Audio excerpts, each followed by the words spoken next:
Today is Monday, October 25th, 2021. Coming up, a Roland Martin Unfiltered, streaming live on the Black Star Network.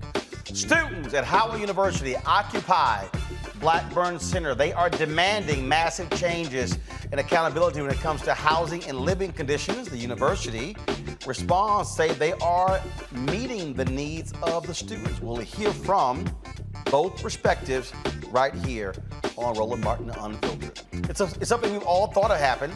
Now, organizers of the January 6th insurrection are confirming several top Republicans in the House helped them plan the violent attack. President Joe Biden highlights how his domestic policy agenda would benefit Americans as Democrats try to reach a deal on the president's social spending and climate package. Jury selection for the trial of the three white men charged with chasing and murdering Ahmaud Arbery enters a second week. Former Georgia prosecutor will explain why it's taking so long to seat this jury. A group of black men in Louisiana got sick and tired of students fighting, so they said, we will step in, show up and show out. We'll talk to the founders of Dads on Duty about what they are doing in that school. Plus, in our Fit, Live, Win segment, Jim Jonez says you can't eat soul food and still be healthy. Really? It's time to bring the funk. Roland Martin Unfiltered. Streaming live on the Black Star Network. Let's go. He's got it. Whatever the miss, he's on it. Whatever it is, he's got the scoop, the fact, the find. And when it breaks, he's right on time and it's rolling. Best believe he's knowing. Putting it down from sports to news to politics. With entertainment just for kicks, he's rolling. It's on Go Roll Roll, y'all. It's Roland Martin, yeah. Rolling with Roland now. He's funk, he's fresh, he's real, the best. You know he's Roland Martin now.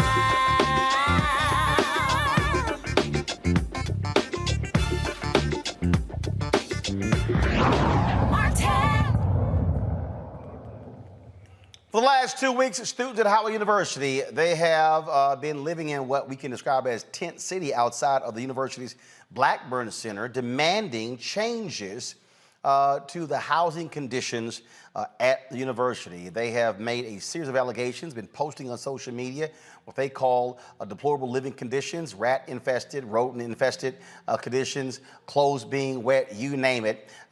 They've had a number of students who have been living outside of the Blackburn Center for the last 2 weeks, demanding attention from the university. They say their requests first of all, their requests are not being heeded, even though they say they're paying tuition. And last week was the university's homecoming. However, the festivities were overshadowed by these protests. Now, several organizations and notable figures are speaking out against the conditions, including rapper Gucci Mane, who was slated to perform at the Mecca's Yard Fest. Now, the artist pulled out of the concert and decided to stand in solidarity with the students on campus. Now, we went to Howard University today and met with Dr. Tashni.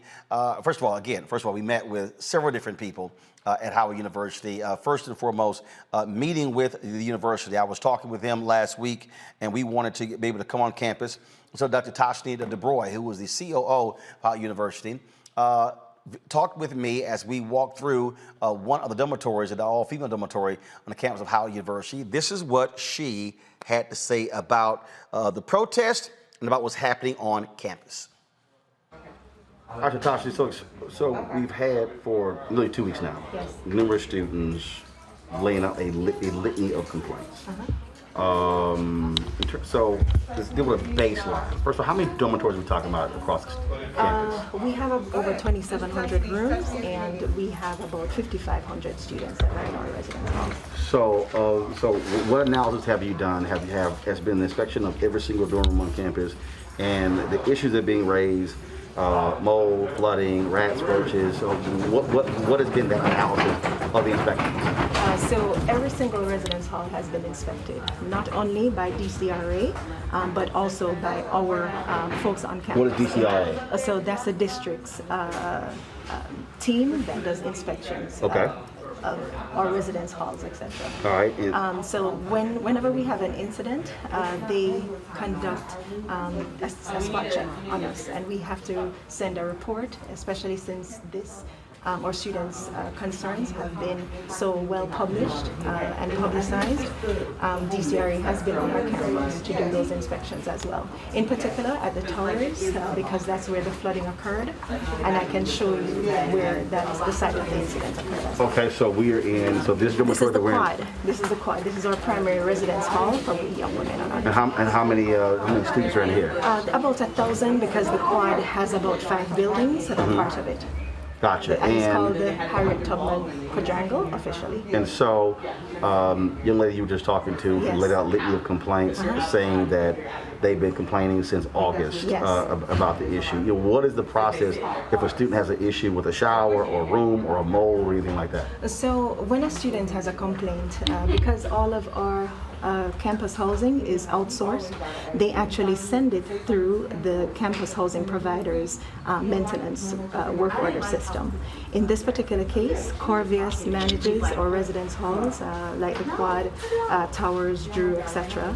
And a student would input a maintenance work order, and then there are stated times for which within which a work order is completed. Okay, so when she laid out, say they've been trying to do this stuff since August, and that was Yes. it being unresponsive, how are you able to track that? How are you able to verify that? So we can look in the system to see when the ticket was submitted. There are times when our students don't submit a ticket, but they'll tell an RA instead, and the response time may vary. But there is truth to times when we have seen that a maintenance work order has not been tended to in the stated times. And so it's us holding Corvus accountable to ensure that they do what they commit to doing when a student has a complaint. Okay, and so we're headed now to where? So I want to take you through the quad just so that you can see some of the spaces that we're speaking. Okay. Actually, you want to go up the stairs or you want to take care? Let's head upstairs. Well, it doesn't matter, so we can do this too. I didn't want you to have to wait. But this is a recently renovated residence hall. Within the last 3 years, we renovated it. And over the pandemic, it sat for a little while without any students, so for about 18 months. And then we had to ensure that it was habitable, that people don't come back in. And it was done by Corvus on the first floor, please. So prior to students coming back, they were supposed to get the building ready for all students. That's correct. So they have to do wipe downs. They have to do summer readiness is what we call it. And it's the usual maintenance that is required so that the dorms can be populated. Okay. So you're going to find on our campus right now that we're being hypersensitive to our students' needs. Right. So every single day, there are tons of crews coming through to make sure that our residence halls are cleaned. Now, were those crews down? Was that a regular occurrence prior to their complaints and their protests? There is usual maintenance prior to the protest, but now it's when I say we've ramped it up, we have ramped it up because we want to ensure that whatever needs our students have, that they're being tended to. As a matter of fact, we went above and beyond Corvius to start ensuring that there are more contractors in here coming to look to see if there's a need, and wherever there's a need, it's being met. Now, are you also having them to answer some questions in terms of their responsibility? Most certainly. Because if that is a issue, yes. If they're not doing their job, so what conversations are being had there? There is for legal reasons. I'm not going to say everything that's happening, right? But we are having very strict conversations with them to discuss, or the complaints that our students are bringing to the fore. So these crews, for example, these are part of the heightened response that we've had to make sure that the dorms, not only are they experiencing microbial wipe downs at this time with regards to the complaints that we've heard about mold, but also just general cleaning in all of our residence hall spaces. And filter changes and HVAC deep cleaning as well. Got it. So this is a typical residence hall. As I mentioned, it's populated by our women, and so we just have to ensure that every single time that a student raises a complaint, that it's being tended to in real time, and that there are no extended maintenance responses. Okay. And so in terms of the continuation of complaints from the students, what is happening with those right now in terms of how they're being processed, how they're being dealt with? Yes, so there are students who are protesting right now, some of whom don't live in the dorms. So they may not be able to see that we're actively doing something to be responsive to their needs. We've made the announcements, and the crews are here. The evidence is in the volume of people that you're seeing on our campus right now, and it is in direct response to our students' concerns. One of the big complaints, young lady downstairs was talking about Yes. mold. Of the dormitories that you inspected, how many of them had a mold issue? How many had a significant or substantial mold issue? 34 rooms out of the 2,700 plus had a mold or moisture or fungal growth issue. And of the ones that we inspected, 5 of them had a severe issue. That represents less than 2% of the rooms that we offer on the campus. And so when we speak about a building-wide issue, we're not seeing that. Do we see where there is mold, perhaps at refrigerator curbs and on microwave systems? Yes. And that is the microbial wipe down and the mold remediation that is being done.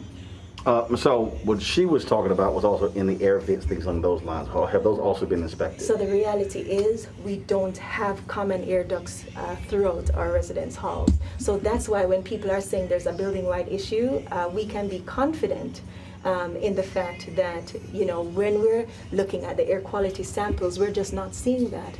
And each each room is not connected to the next from a venting system.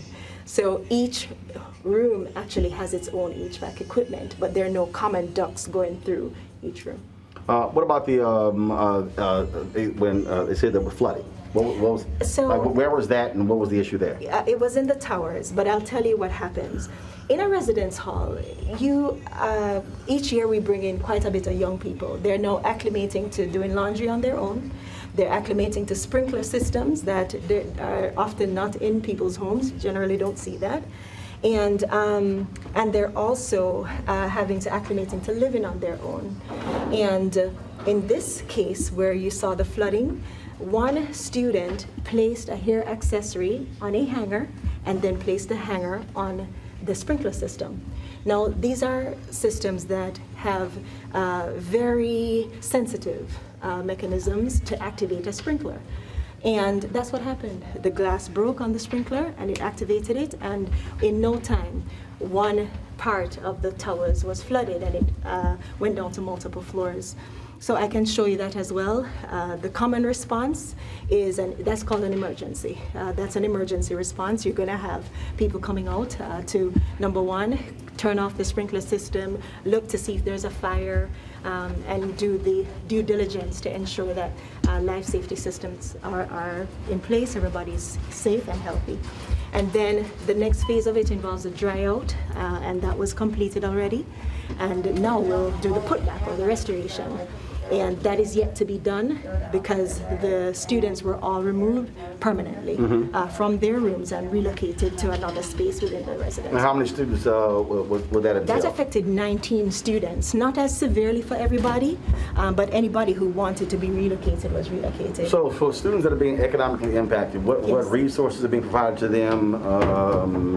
Again, we've heard numerous allegations. What is happening there? So there's a huge insurance claim at play. It's about a $600,000 insurance claim that Corvus is managing at this time.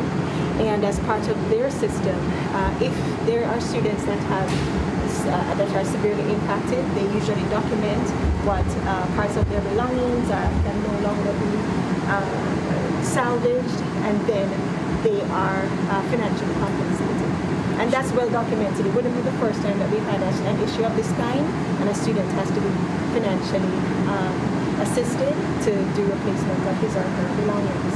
There are times when students will have wet clothing, right? And it's a fact with the insurance company to get a reimbursement for wet clothes. If you have wet clothes, the common response that the insurance company usually asks us to do is ensure that it can be washed and dried, and that there's not a problem there. If there are any incidents of mold, remediation can be done on one's clothing as well. But generally, if a student needs to be reimbursed, they can be and will be. And it has been done. So there are our students who are reimbursed are not necessarily going to come on camera and tweet about it, but we have the documentation and they actually sign for it. And that's done through Cordes as well. And tomorrow, I know that they're doing another set of disbursements as well. Okay, all right. So how are you from a communication standpoint? How are you now? What are you communicating to the parent? What are you communicating to the student body? Because again, one of the complaints is that university administrations went silent. Should have been more out front. So what is happening on that front?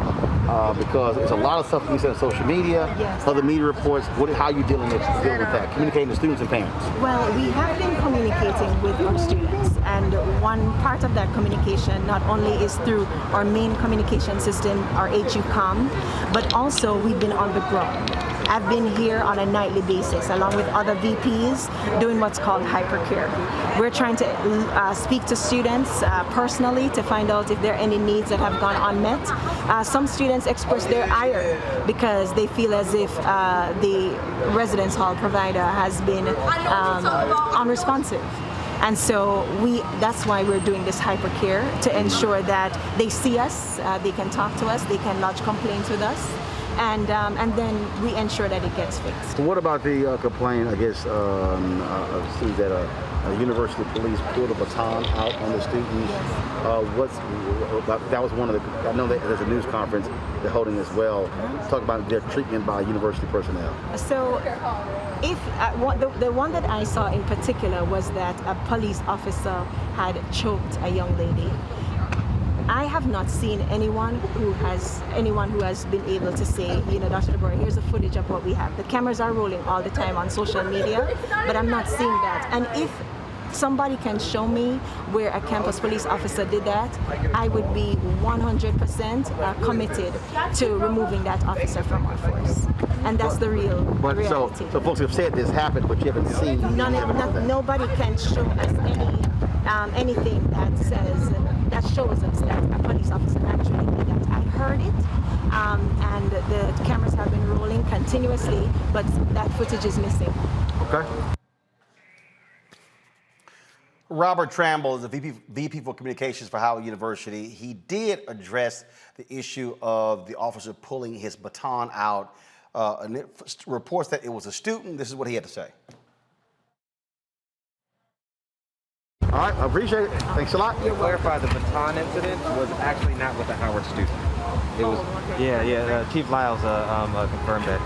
Do you want me to say that on camera too? Yeah. No, go ahead. Sure. We're still rolling. That particular incident, there are non-members of Howard community who are participating in this sit-in, and that was an adult that engaged with one of our officers who responded with the accordance of their policy. So that was not an actual student. The baton incident was not a student. It was actually an adult who was pushing one of our officers. So an adult pushed one of the officers, and that's when the officer responded by pulling his baton out? Correct. It was not a student. Got it. Okay. Howard University students held a news conference on campus after we talked with university administrators. Here's some of that news conference. While they actively sit on my back on our own campus, they have put an enormous burden on the students who only want them to be honest, responsible, and accountable. We just want to breathe. And right now, I can't breathe at Howard University. Stop threatening us.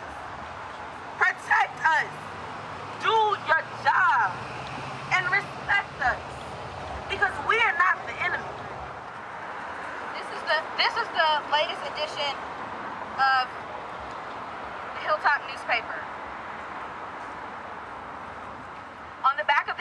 paper, there's a section called Speak Out. I wasn't planning on reading off of this, but I feel that it's appropriate. There's a section that says, what is the best and worst thing about Howard? And some of the great things that students said, the connections, the friendships, the partnerships with faculty and alumni, those were all wonderful things to hear about. But when you start hearing about the negative things, the things that we wish the administration would listen to us about, it's all the same things. And the students that are listed here are not even the students that are inside protesting or outside protesting. They're just students that are speaking their piece and their experience. The worst part is the lack of communication between the students and administration. The worst part is the lack of communication between administration and the students. On the other hand, our grievances with the university as students continue to be ignored, and it has been frustrating to witness. Number 4, the worst thing is that students have to deal with respiratory issues due to the mold in the dorms that they are paying for. Number 5, the worst part about Howard is how administration handles student affairs and continuously disregards critique from the student body. Number 6, the worst is the inability for people in positions of power at Howard to hold themselves accountable for the mistakes they've made and continue to make. This is why we have to protest now. Worst is the resources, the facilities. We should have more, newer buildings and resources based on our contributions to the university alone. Why is there mold and barely running water in the chemistry building? Why does the Fine Arts building flood every winter? The worst thing about Howard this year is that the administration has no care for the sense of community and is completely and totally incompetent and negligent in their duties. President Wayne Frederick, Dr. Evers, the Board of Trustees, all of them do not deserve the jobs that they have. Their duty is to the students, and they are failing in their duty. Listen to your students. It hasn't been a great experience since I've been here. It honestly really hurts because I pay $50,000 like the rest of you. My parents worked very hard to keep me at this school. My mom is an alumni. Howard is a family school. My uncle and aunt went here, and they were dealing with the same issues. They're class of 2000, they're class of 90, they're class of 91, and they're still dealing with the same issues. Why are we still fighting for issues that have been going on since 20, 30, 40, 50 years ago? There have been protests since 1968 about this. Homeless at Howard is a running joke between the student body. Upperclassmen are consistently homeless. There are upperclassmen living in their cars and having to wash up at Burr Gymnasium. And they're paying $50,000 to live in their cars. Howard doesn't have adequate off-campus housing. Howard doesn't have adequate on-campus housing. There are 17-year-olds, 18-year-olds, me, I'm a 19-year-old. Living in these buildings, living in these dorms. They're doing these to kids. Yeah, Evers, we will only be speaking to President Frederick and the board. Again, who have not been here. We have been out here for 2 weeks. There is no reason in the world I am 19 fighting for a right to have safe and adequate housing, for a right to have clean classrooms. There's no way I'm fighting for this. Also, our second demand, students were removed off of the Board of Trustees this summer. Student, alumni, and faculty positions were all removed. Where is our voice supposed to be heard? And our first demand in a town hall that President Frederick has actively worked against. Like some of my peers have said, how are you a president of a university and can't speak to your own students? That doesn't make sense. That doesn't make sense at all. At all. The last statement that the administration put out was October 14th. What day is it? What day is it? The 25th? The 25th, and that's the last time they said something to us. That's crazy. This was my dream school. This was my dream school from 6 years old. I love Howard. I love the people at Howard. I love the friendships I've made at Howard. I love Howard University. But just because I love Howard University does not mean I cannot hold my school accountable. It does not mean I cannot hold my HBCU accountable, because I'm fighting for past generations, I'm fighting for current bison, and I'm also fighting for future bison. I'm fighting for 1826, 1827, 1828. I want my kids to be able to go here, but not right now. Not the way this university is set up, not the way this administration is set up, not the way this board is set up. There will not be a third generation from my family coming to Howard University until these issues are fixed. And this needs to be the last protest happening. The last one. Because this shit's been going on since 1968. And then there was another one in 89. another one in 2018. Now here we are in 2021, still fighting for these same issues. That's crazy to me. That's crazy. $50,000 to be fighting for adequate housing, to fight for my voice to be heard. Howard loves to say they're going to be creating leaders, they're creating new MLKs, new Malcolm X's. What am I doing? I'm protesting, I'm fighting for my bison, one bison, all bison. One bison, all bison. One bison, and all I'm bison. fighting, and I'm a leader. I'm a leader. And you're actively dismissing me? You're saying I'm lying, you're calling me a liar? That's crazy. That's crazy. We then visited with the students who are in Blackburn Center, and we actually went inside of the facility. Now, they had a rule that no media was allowed to shoot any video on the inside, but then they said, we're different.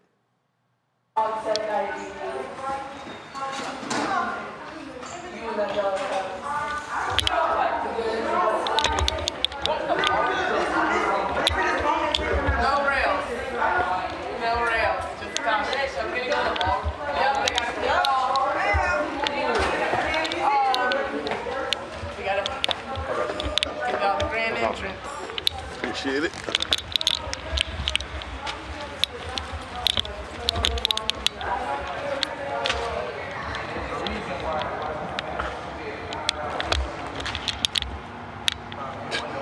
Inspection records that the electrical, basically the electricity of the building is not finished and it's been considered uninhabitable. So some of the things have not been approved. Several existing panels that new work ties into are missing safety panels and are unlocked. Emergency exit lighting do not properly illuminate stairs from second floor lobby to first floor lobby. Basically, it's going over the details of how it's inhabitable. So why did y'all decide, so how did this whole thing start? Why did y'all decide to take over? How did this whole thing start? It started with a town hall hosted by HUSA, which is our student association, that all of administration was invited to, and they did not show up. They gave excuses such as they were out of town, or they had scheduling conflicts or other meetings, which the whole point of the town hall was for us to be talking with administration about our issues with administration. So you had the town hall, they didn't show up, then what happened? I believe it was Anaya and Erica decided that they were fed up, and Anaya stepped outside to make some phone calls, and then she came back in and she announced that we were not going to be leaving the building.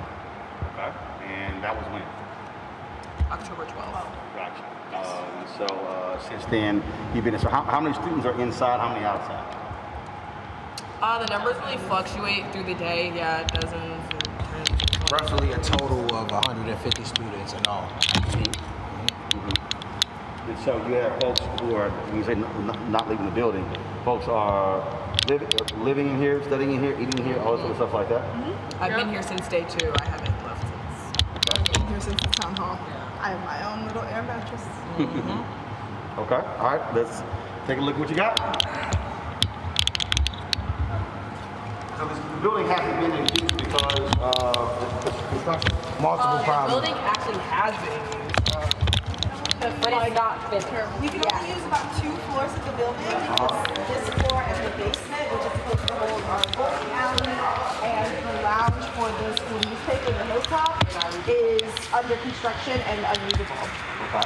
And this is the top floor with the bathroom with no running water. That in there was supposed to be our ballroom. Out here is supposed to be a balcony that also only has 1 row of tiling, which we'll see over here. And then when you step out there, you can also see what they're stepping on. Also, You gotta move up, you gotta move up. Table. So it's a little scary. You can see we have 1 row of tiling done. That's it. That's all that Maybe floor. 2 if you want to count those as 2. Yeah. All right.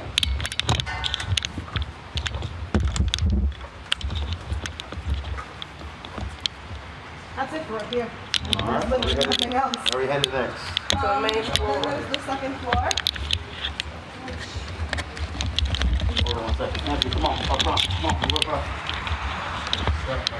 Go down. No, go down the steps, and then you, so just go down to the second floor. I'll wait till you get down there. Coming down from the top floor to the second, instead of railing, we have a caution tape, which is somewhat successful in a way. If you quote, as you can see over here, we also have railing that was put up, but it's still falling. This is our main floor. Again, if you want to mask up. This is our main floor, our hospitality area, our food area. As you can see, some people sleep here, unfortunately. So you're saying you started this here, this building was in use, even though most of this, half of it had not even, was still under construction? Building our second day and tried to say that it was our fault that the building was shut down, even though we were originally only occupying that first floor that you just saw. So we had nothing to do with them shutting down the cafeteria. This is another restroom on a mainly used floor with no working water and barely has a ceiling.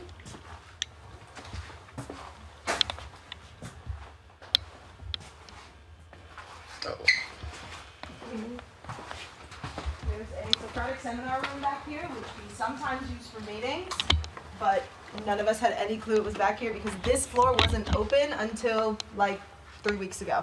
Yeah. The first time I saw this floor was the day before the protest happened. The first time.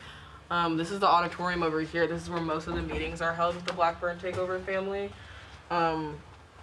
We discussed like logistics, strategy. Also didn't know this existed till the day before the protest started. Some people also sleep in this hallway. They also sleep down this hallway down here. They also sleep in the auditorium. They sleep in the Socratic seminar room. Pretty much anywhere you can fit an air mattress. Maybe in the outlet. Right next to an outlet. We have one of our microwaves over here. Because we gotta eat. Because they don't want to speak to us, so we can't leave. Yeah, this is another raggedy room with a. I believe this is supposed to be a classroom at some point. Account, a little ATM over there. Some kind of ceilings. Yay!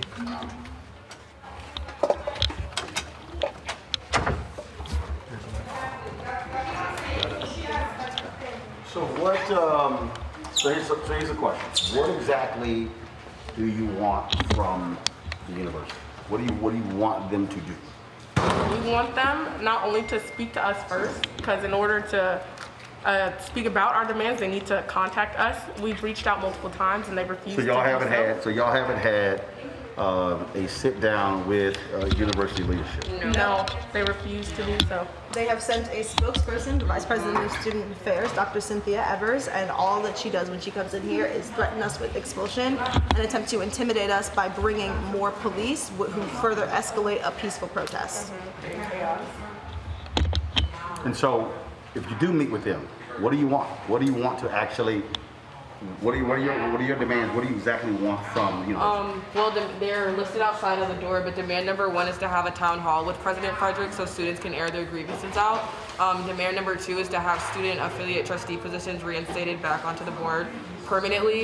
We were removed this summer along with faculty and alumni seats. Was an explanation provided by the board as to why those positions were removed? No, the very basic explanation they gave in the press release when they announced that our seats were being removed was to make the board a more fiduciary board and specifically for money. And I don't understand why students couldn't be on that board because I do pay tuition here. I pay $50,000 along with the rest of my peers. There are at least $2 million of tuition dollars in this room right now in this building. And we don't know where that goes. And we don't know where it goes. This institution has a major issue with financial transparency. A lot of our buildings are run down, our dorms are run down. Howard loves to claim that the dorms were renovated. They weren't. Or they were renovated poorly by Corvias, the housing management company right now. Demand number 3 is to have a comprehensive housing plan actually given to us by the university and by administration to have a plan to fix the mold issues, to have a plan to fix the water damage that's going on right now. Now, in talking to COO, so there are 2,700 dorms on campus. 34 had mold issue, 5 were serious. When I asked about the flooding issue, I was told that was a result of a student hanging something from a sprinkler. And so when you talk about the mold issue, what have you done in terms of, have you pulled together numbers from other students, been documenting, and so from your perspective, how extensive is the mold issue? I can tell you from the testimony of 2 RAs that they have more than 34 rooms with the 2 floors they manage. Just the 2 floors. Just the 2 floors. That's my RA. Yes. In my building alone, there are 11 floors. Yes. So in one building, on 2 floors with 2 RAs, there are more than 34 cases reported. Yes. They're so- trying to gaslight us. So those, but those particular RAs, have they come forward with documentation showing these are the actual rooms and with the mold issue and how extensive it is? Yes. My RA just sent all of that evidence in our floor group chat this morning. I just looked through all of it. It's absolutely disgusting, actually. So yes, we do actively and are still collecting that evidence. There is a lot, because a lot of students live with the mold, the water damage, the rodents, the mushrooms, just things that should not be in a dorm. They actively try and gaslight us with false numbers to minimize their wrongdoings. I do want to speak on the water damage as well. It's not just the sprinkler that fell and caused the flooding, and that caused 7 floors to be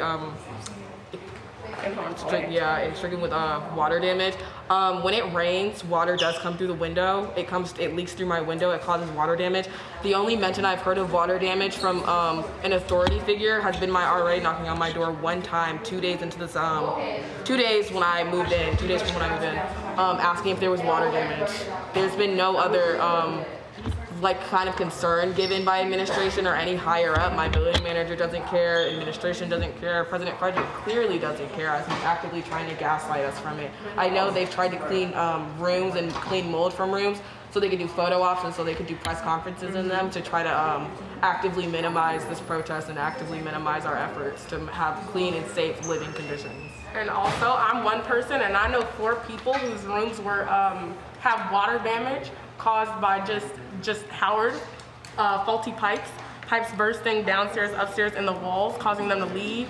Their items being destroyed. They have to leave this place with nowhere to go without Howard's help. And me personally, I do live on the top floor in my dorm, so I have had water come through my ceiling.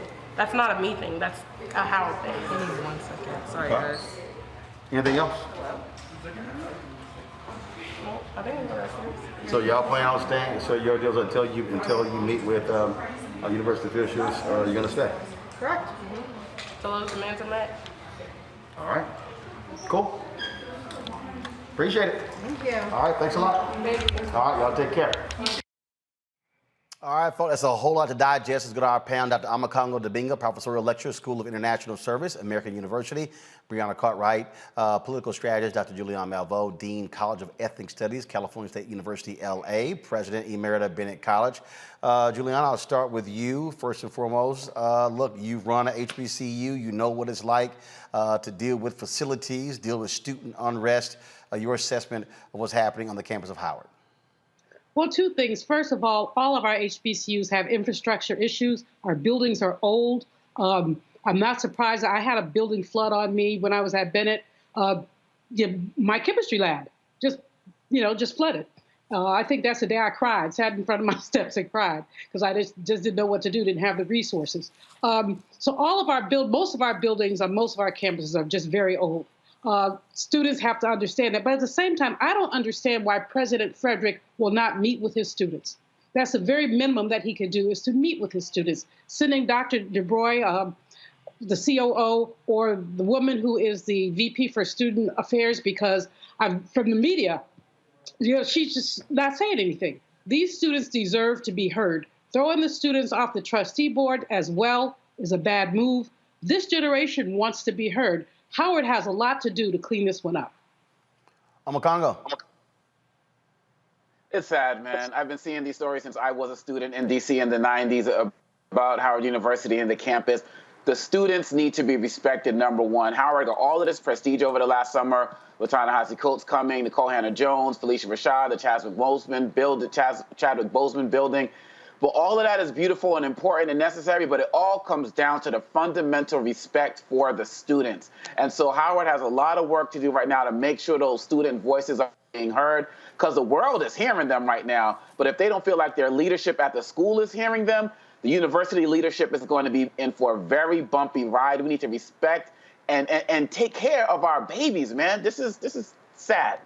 It's not just Howard University, Brianna. This is a story just 7 days ago in Atlanta. Go to my computer, please. Atlanta students protest for better housing and more funding for HBCUs. The Atlanta Journal-Constitution. Students from Morehouse, from Clark, Atlanta, and joined together for this particular protest again. So what you're seeing is students look at what happened on one campus and say, you know what, let's raise our voices on the other.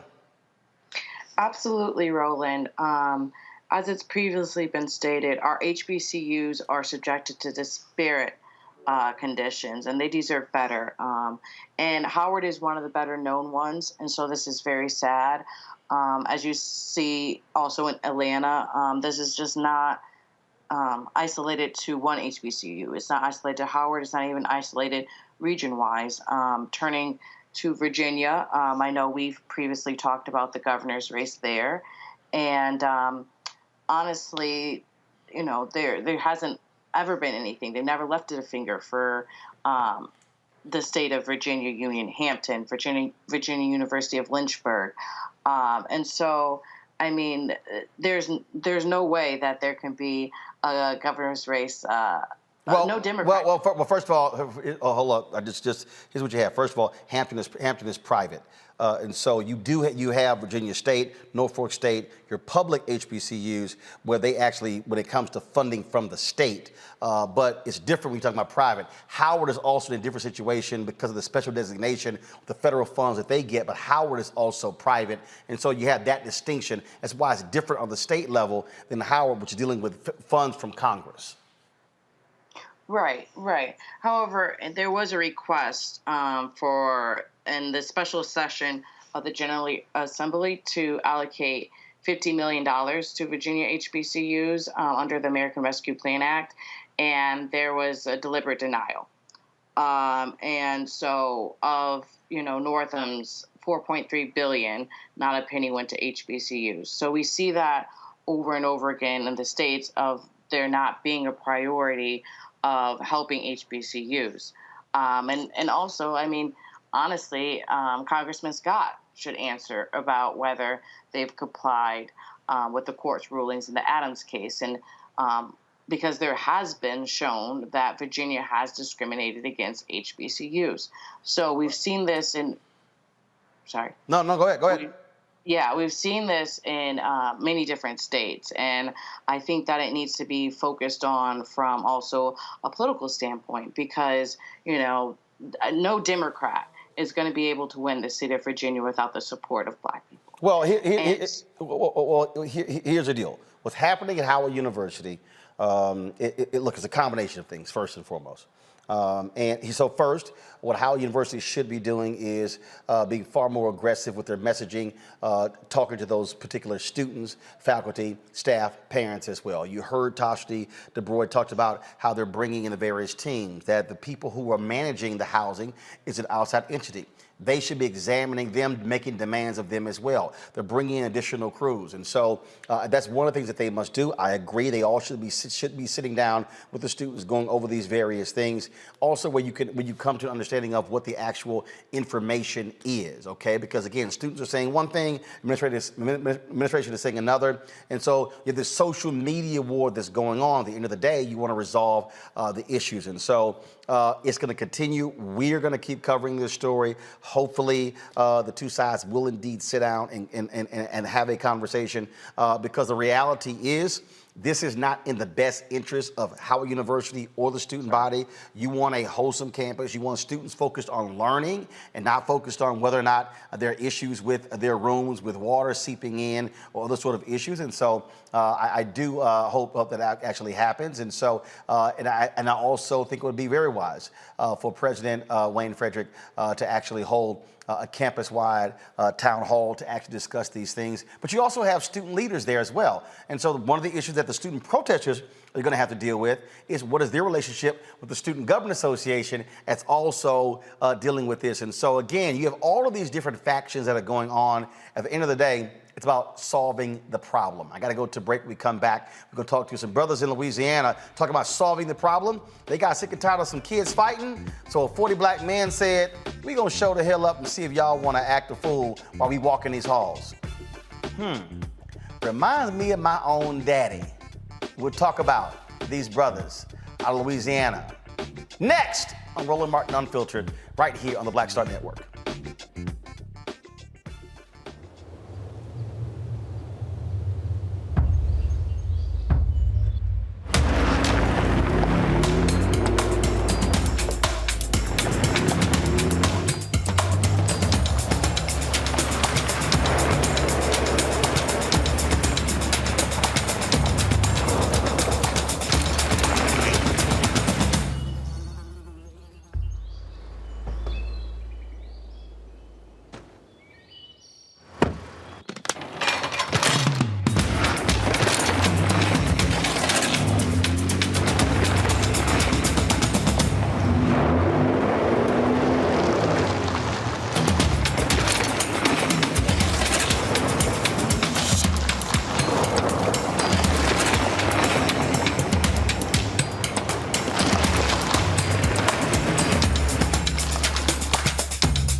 Betty is saving big holiday shopping at Amazon. So now, she's free to become Bear Hug Betty.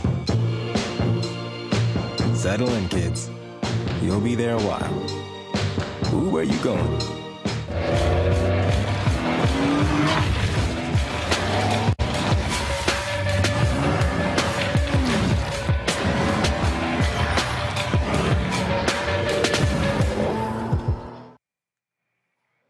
They're called Dads on Duty, a group of 40 black men helping to create a safe learning environment for students at Southwood High School in Shreveport, Louisiana.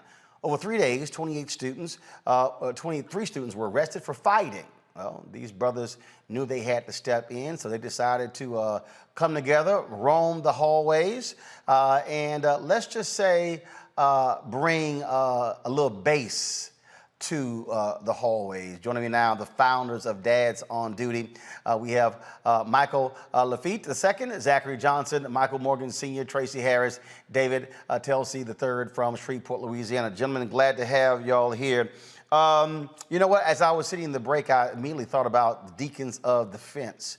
There's a movie that was actually made. Forrest Whitaker starred in that, where you had some brothers who protected black neighborhoods from the Klan. They were armed, and there were Deacons of Defense chapters that were all over the South that protected civil rights workers fighting Jim Crow. In this case, y'all said, okay, y'all want to keep acting a fool? Let's see if you do it with us in the hallways. Who first of all said, I need to call these brothers together and let's do something? So how did it first start? Thank you, Roland. It initially started by after the call out of all the negativity that was going on in the media at our children's school. So I sat down and I realized that, you know what, we're not going to allow this to happen. We're not going to allow this to continue to unfold. So I sent out a text message, made a few phone calls to some of these active fathers that I see at the campus all the time to see, you know, exactly what is it that we can do to help navigate us through the things that are going forward. So we set up a meeting at a wonderful place in downtown Shreveport called the Office Hub, and just came together with a plan. We put that meeting together on a Sunday. We were boots on the ground that Monday. Okay, so first of all, how did you also get into the school? There are a lot of schools that don't allow parents and others to roam the hallways and do things along those lines. And so how did that happen? How did they embrace that? And exactly how long are you there at the school? You're there in the morning? Are you there all day? You're in the afternoon, after school? Absolutely. So our way of getting into the school has stated that we are active fathers who are at the campus all the time. So we're not strangers to the campus. In addition to that, the principal at Southwood High School, Dr. Kim Pendleton, has a great open door policy. She welcomes these type of programs on the campus, and that's through the leadership of Dr. Ahmaud Arbery, who is our superintendent of Cattle Parish Schools. So they welcome these type of programs, positive programs, onto the campus. So it was simple to be able to get in there. But once we got there, we knew that we had to do what was needed to take back our campus. In terms of time, what's the time commitment of dads on duty? So daily, we get there probably around about 7:40 in the morning, and we pretty much roll out shifts. So keep in mind, we're all working. You know, we've got to go to work, we've got to run businesses, we've got to do community work, but there's nothing more important than our children. So we'll get there probably around 7:40 or so in the morning, and we'll go from, well, I'm committed to maybe 7:40 till about 9 o'clock. I've got to be in the office at 9:30. You got others like Zach and Mike who will come and they'll stay a little bit later, and you got other brothers who may come through and they'll work during their lunch shift. They'll spend their hour lunch break on the campus, alleviating some time to other educators so they can spend time, you know, getting a lesson plan together or just taking a brief mental health break. How has it, first of all, how has it been for, first of all, before I ask that question, do each one of you have a child at the school right now? Yes, sir. Yes. Yeah, I have two. I have four. You have two, you have four. Yes. I have a 9th grader and a 10th grader there. I have 3 juniors and a freshman. I've got one 16-year-old daughter. I got one 15-year-old son. And I'm the odd one out.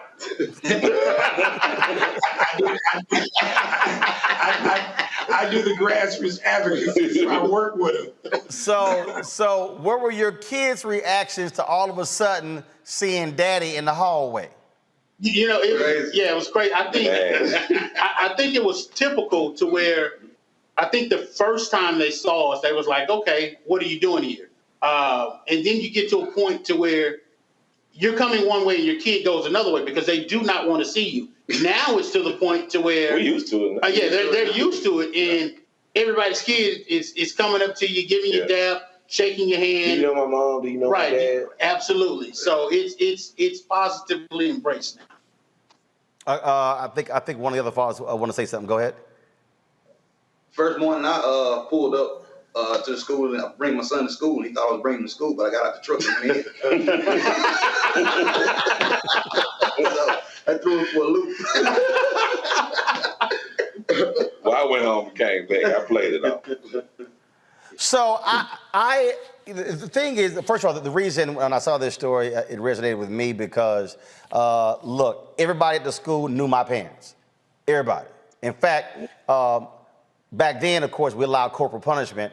My parents, my parents would I couldn't bring it home. They would like, yo, where's the sheet? So they demanded the sheet and signed it. They were like, yeah, absolutely, we're gonna allow that. And my dad was sort of the same way.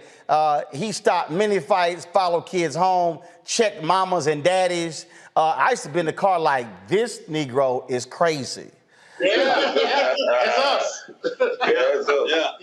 It's definitely us. So I take it each one of you have your own story that prior to this, how other kids were like, man, your daddy, he out of his mind. He don't care.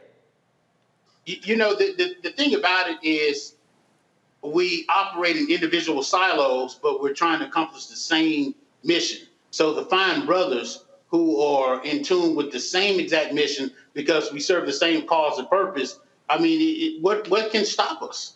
You know, to see a unified front of men, although you see this front of black men, we have some other brothers of other colors that are involved. But to just see men on the forefront, to take back our school, to take back our community, what more can you say? What can you say that's negative? Craig, I want to bring you up in here.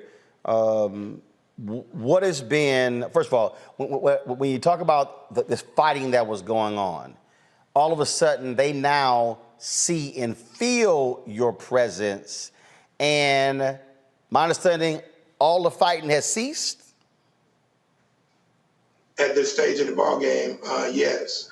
But that's a combination of what Dad's on duty is doing with the current security there, the relationship with the administration, with Dr. Pendleton, with the Sheriff's Department that patrols. So it's a combination of it. When you have a situation, and let me explain my role in this, because Mike, Zach, all of these guys, like they said, they're the fathers. This is 26 years for me doing grassroots advocacy. So I advocate for all children anyway. And so Mike and I work together with the NAACP. So we were talking about the situation. So now I come and assist, and I'm also their consultant, but it's just beautiful to see the fathers step up. So it's also encouraging for people who don't have children, alumni of the institution, grandfathers, uncles, get involved in the situation so that now you can help to rectify some of these negatives and turn them into positives. David, here's what's interesting. When I ran the Chicago Defender, politicians would come in, they would seek our endorsement. I would always ask them the same question. I said, how are you challenging parents? They would say, well, what do you mean? I said, when you go to these town hall meetings and you got a parent who's jamming you up, I said, is your response to the parents, well, do you belong to the PTA? What is your involvement? And they would go, no, I don't do that. I said, well, why not?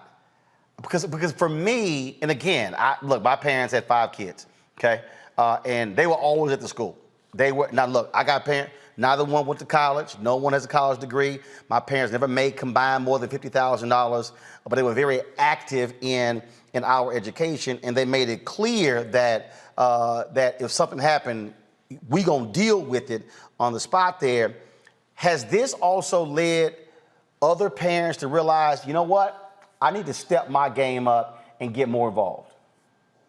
Of course, a lot. I mean, you got guys all over the world just say, hey, well, I might get up and go check on my kids. I mean, it's a trend. I mean, it's just something simple. All we want to do is just check on our kids and everyone else's kids. And you spoke on the Deacons for Defense when you say love. Only thing we took to the school, we didn't have weapons. We took love. That was the key ingredient. Fatherly love sometimes helps the generation along. You know, that's why I was interested in our idea. That's why I got in it. There's love, but there's also that. Now, you know I whoop your ass if need to. That's right. You gotta have the right approach. Yes. Oh, that look. So all y'all got your own look? I mean, because we don't have a teacher's look. We have a home presence at school. It's a dad's look. Like, hey, a teacher look at dad's let's keep it moving. Mm-hmm. Yeah. I mean, because we joke around with them, we make them feel safe, but at the same time, we match their energy. Right. That's the biggest thing about it. Well, that's what I'm saying. So, and I've seen some video. Y'all joke with him, but it's sort of like, again, my daddy. We would joke with my daddy. Then there was a certain point when it was like, okay, we gonna go play with mama because he's like, okay, I'm done joking with y'all ass. Y'all go on. You got the look right now. He's like, yeah. The biggest thing is, it's branded as dad's on duty, but the approach is more or less the cool uncle. Everybody's got that cool uncle who's stern, who's firm, who you want to hang out with and you want to get great advice from. But he'll wheel you back in and he'll be able to give you those life nuggets. And that's our approach. There are a lot of children, not only at our campus, but throughout campuses and schools throughout the world that don't have a strong male presence in the home or in their life. We want to be that. We want to be that unicorn. We want to be that utopia that kids can see that, hey, there are men in the community that work every day. We ain't no superstars, no this, that, and other. We're just normal, hardworking dads who have a love for our children in our community. I'm gonna go to the panelists. Each one is gonna get a question to ask y'all. But it's so interesting as you would say that. Look, I don't have any biological children. My wife and I, we've raised 6 of my nieces, and when you talk about that presence, I remember one of my nieces was in school. For some reason, she was not doing her homework. And see, so her mama was living with us, and so it was my sister dealing with this, then it was my wife dealing with it. See, then it got to me, there was no more dialogue. There was no more, see, when I had to go up to the school, then the problem escalated. In fact, my staff has already said, Roland is the brother who was behind the glass, break in case of emergency. When you break that glass, ain't no more conversation. So I go up to the school and I go to the class and I said, where does she sit? And so I start pulling stuff out the desk. I mean, I'm pulling out homework assignments, all kind of crap. And I'm like, I need to know how long has this been going on? So when I left, they would come back from lunch. I turned the corner. When I say the look in her eye, when she saw me hit that corner, I mean, it was like, oh my God. And I said, I'll deal with your ass after school. And when I picked her up, we picked her up. Now mind you, we ain't live far from the school. I said, I need to understand. I said, you were not doing your homework, right? No, I said, what's going to happen when we get home? And, oh, I'm gonna get a whipping? No, you're not gonna get a whipping. I'm gonna beat your ass. Now, some people out there, I know some of y'all out there, y'all don't believe in that. That's your damn problem. But when you ignore your mama and ignore my wife and it get to me, we ain't having no more conversations. And so I had to whoop that ass when we got home. Never again was homework left at the school. Now, Julian, you can shake your head all damn day you want to, but I will beat a kid's ass for not, if you keep ignoring directives from parents, we're gonna have a problem. So I'm happy to hear the students got a lot of act right now that y'all roaming them halls. Let me see here. Omakongo, you a brother. Brother's gonna get the first question.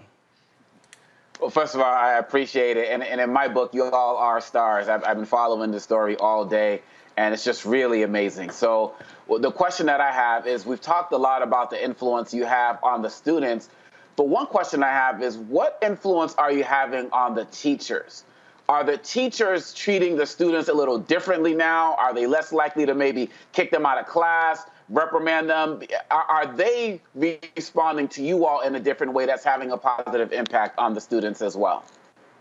So what the teachers have done is, there's a great group of teachers that are there. They're young, they're understanding, and they have the utmost respect for not only us, but to the students as well. So there's really not a whole lot of disciplinary issues such as that. And I know you said, Mike, that seems very oxymoronic that you say there's no disciplinary issues on that campus when there were several fights that came, which brought us to this point. But the few instances that I've seen since we've been there, as we patrol the halls, you may see a student that's outside, and it may be for something simple.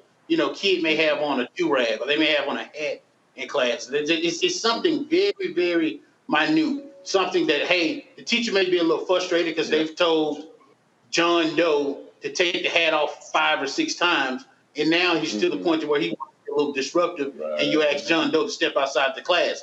Boom, we hit the corner, we see John, what's going on? John, what is going on? Why is his hat on your head? Well, hey, Mr. Mike, man, my haircut's messed up. I tried to give myself an edge and I messed up. So it's just a matter of talking to the kids and finding out exactly what the issue may be. So, we're dealing with teenage boys. What do you do if his edge is messed up? You roast him a little bit. He roasts you back. He takes the hat off and he gets back into some instruction. And that's all we want to do is get the kids back into a positive learning environment. But Micah, thank you. I'll also say this, what I'm seeing with the teachers, I see a confidence when they see these guys and they smile and it's like a thumbs up, because oftentimes in most schools, people drop their children off and it's like whatever they got going on at the house, fix my child, teach my child, discipline my child, everything. And so I think now that teachers see some reinforcement, it makes them feel relieved. That's what I've seen more than anything. And we don't just walk around. We actually stick our heads in the doors of the classroom. Hello, how's everyone doing today? It makes a difference for the teacher. Just a little bit less load off the teacher show. Absolutely. Julian, your question, Julian. Thank you. There's been a lot of research about teacher shortages of substitutes, essentially fraying infrastructure of our schools.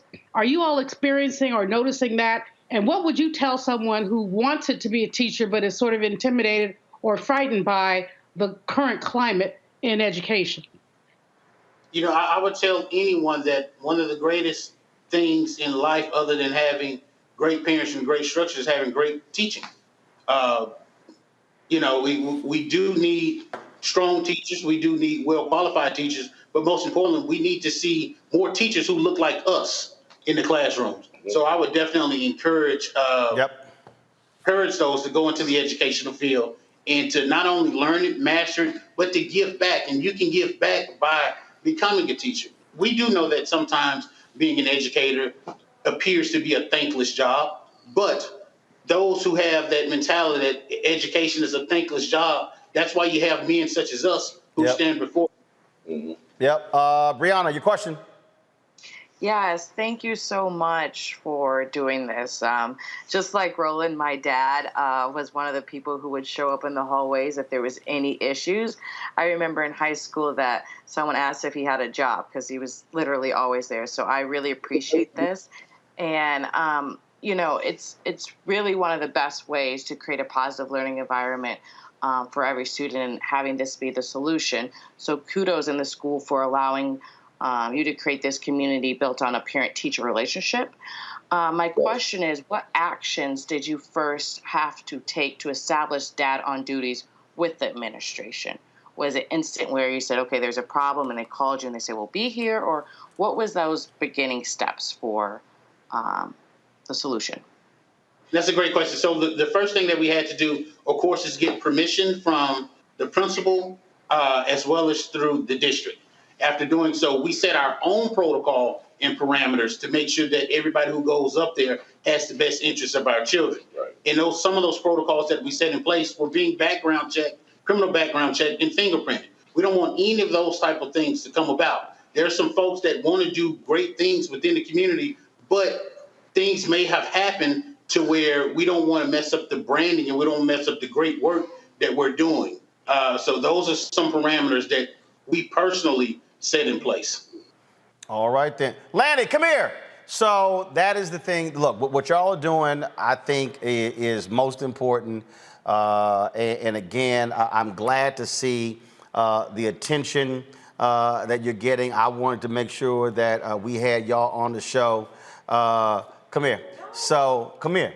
So, just so y'all know, that niece who wouldn't turn her homework in, she worked on my show.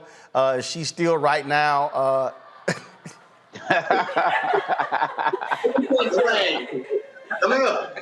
Just know she's still not doing her damn homework, and now she's grown. And like my daddy told me, don't matter how old you get, I still beat your ass. Okay, now go back to work. Go back to work. Go back to work. Your mama don't pay you, I do. All right, gentlemen, I appreciate it. Thanks a bunch. Y'all keep holding it down, and hopefully we look forward to seeing more chapters of Dads on Duty all across the country.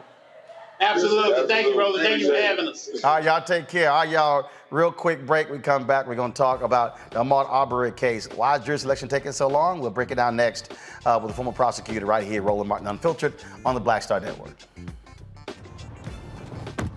Oh, that spin class was brutal. Well, you can try using the Buick's massaging seat. Ooh, yeah, that's nice. Can I use Apple CarPlay to put some music on? Sure, it's wireless. Pick something we all like. Okay, hold on. What's your Buick's Wi-Fi password? Buick Envision 2021. Oh, you should pick something stronger. That's really predictable. That's a really tight spot. Don't worry, I used to hate parallel parking. Me too. Hey. Really outdid yourself. Yes, we did. The all-new Buick Envision, an SUV built around you, all of you. Once upon a time, there lived a princess with really long hair who was waiting for a prince to come save her. But really, Who has time for that? Let's go. Feeling myself. I'm feeling She ordered herself a ladder with Prime one-day delivery, and she was out of there. I want some hood girls looking back at it, and a good girl in my tax bracket. Now, her hairdressing empire is killing it. And the prince? Well, who cares? Prime changes everything. But I'm back at it, and I'm feeling myself. All right, folks, we've been covering, of course, the Ahmaud Arbery case since he was chased down, shot, and killed, of course.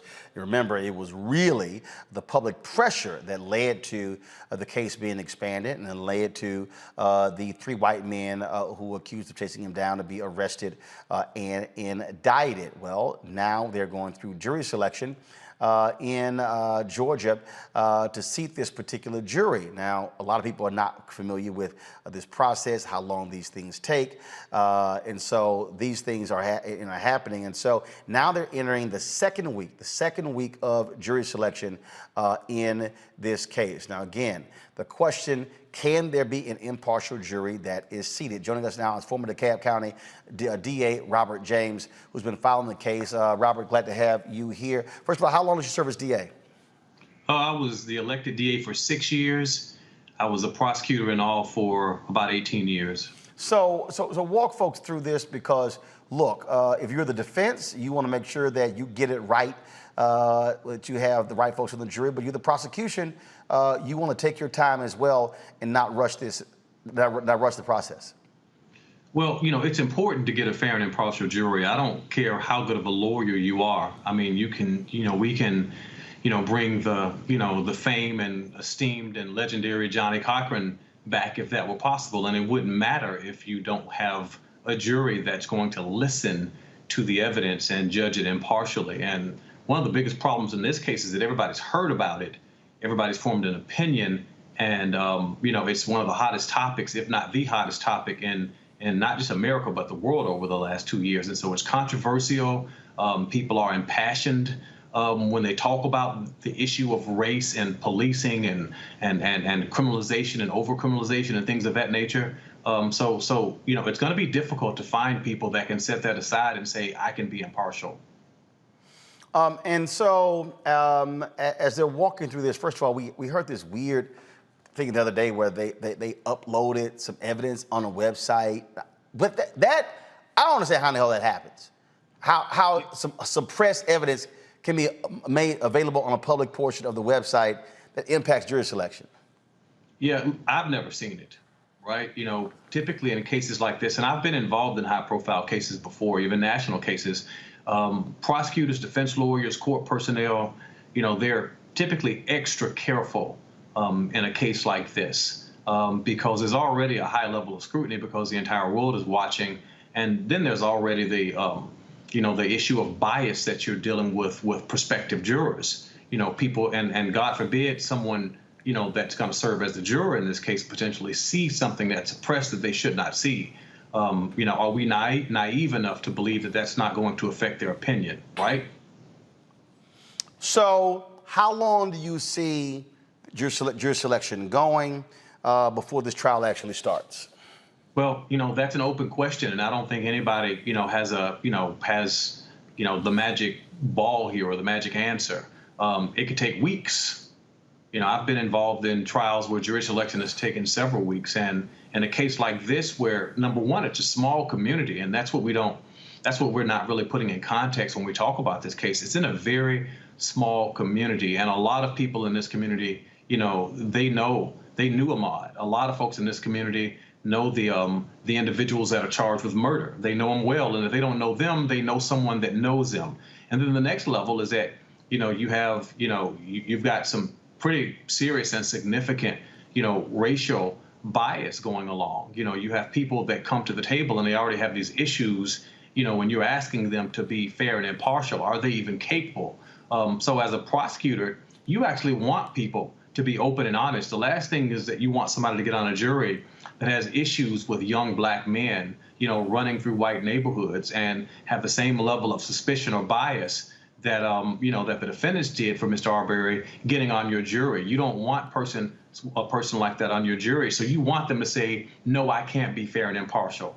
And if those people are honest, this could take weeks. I honestly don't expect it to be done next week, not the way that it's been going.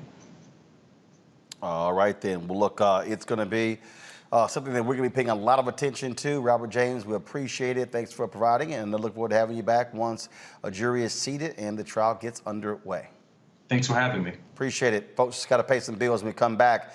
Rolling Stone drops a major explosive story over the weekend detailing House lawmakers, Republicans, who were in on the planning of the insurrection on January 6th.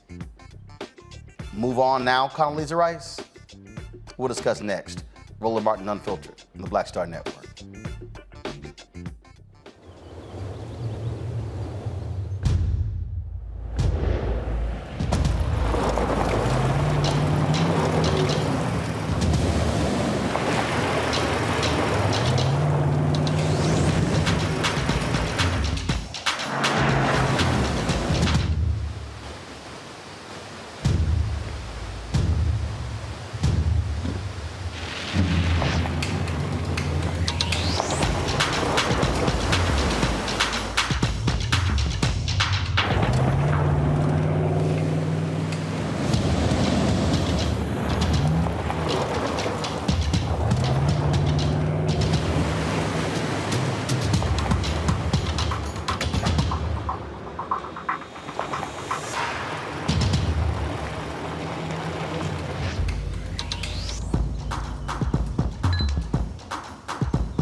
Maureen is saving big holiday shopping at Amazon, so now she's free to become Maureen the Merrier.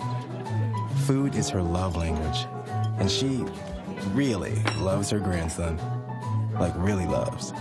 Well, I think it's really politically expedient for Mitch McConnell to say let's move on, especially when the former twice impeached disgraced president enjoys attacking Mitch McConnell. But the problem is that past will become prologue if we don't find out exactly what happened January 6th. And we will. So it's not time right now. We will find out. We must find out before moving on. We will find out. But I'm going to tell you, I live in California, not Washington, D.C. Mm-hmm. And the American people do have other concerns that we ought to be thinking about and talking about. Respectfully, and Madam Secretary, I think let me finish, Sunny, because.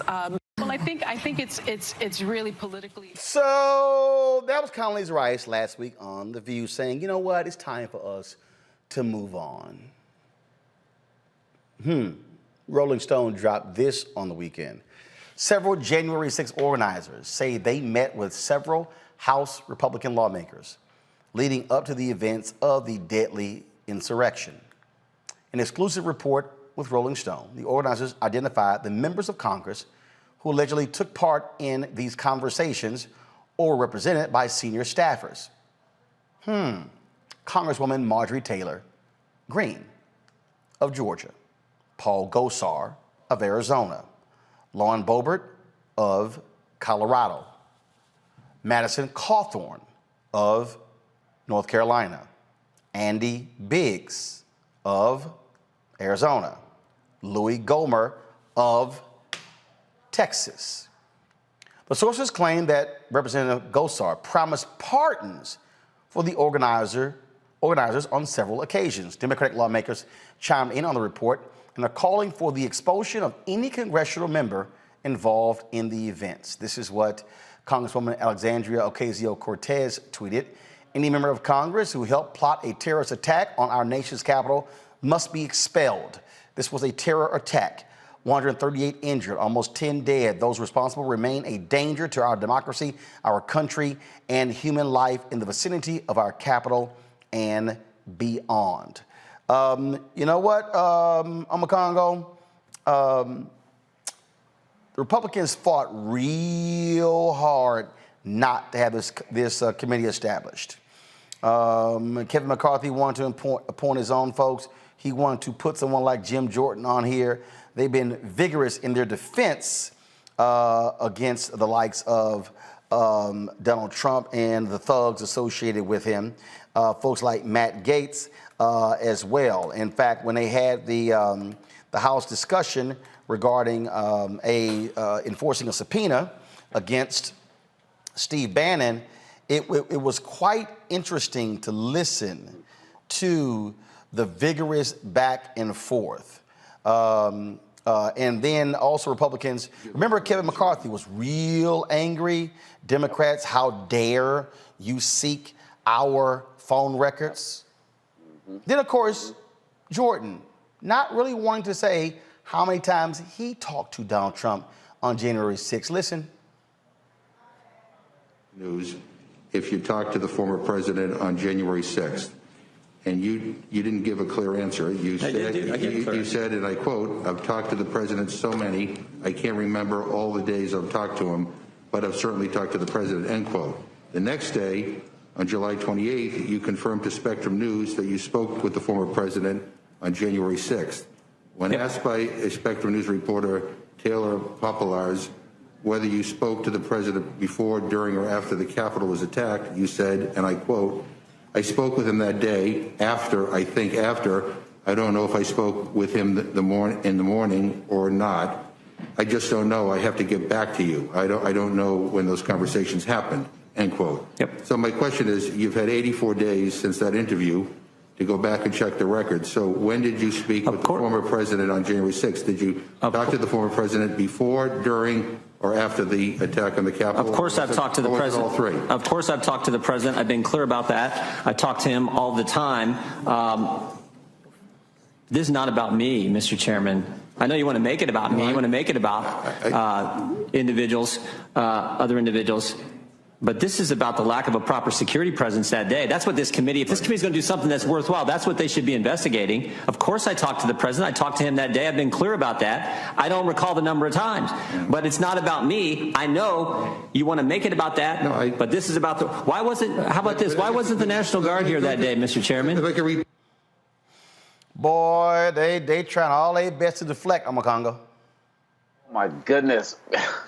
Man, let me calm myself. Look, these guys think they are so big and bad.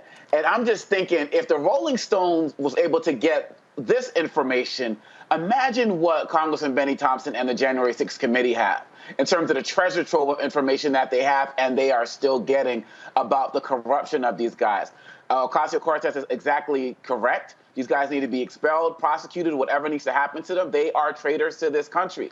The biggest concern I have right now, and don't forget, Kevin McCarthy also threatened to go after the telecommunications companies if they get into power in the midterms for giving up these records. The main concern I have right now, really is Roland Martin, is Merrick Garland and how slow the Justice Department seems to be moving. Now, I know they can't have press conferences and give the public updates every single minute, but sometimes I just feel like Merrick Garland is acting more like a judge than a prosecutor. To be, 9-10 months after the insurrection or whatever time we are right now, and there hasn't been major heads to roll metaphorically, it's really problematic. And people like Steve Bannon and these others, they really believe that they can just run out the clock. And while the Justice Department needs to be going after these guys who are in there walking around with the Confederate flags and all of that, they need to go after these ringleaders, and they need to go after them hard, and they need to go after them right now, because there's no other word to describe these guys than traitors. That is what they did, and right now they're sitting walking around like everything is all cool,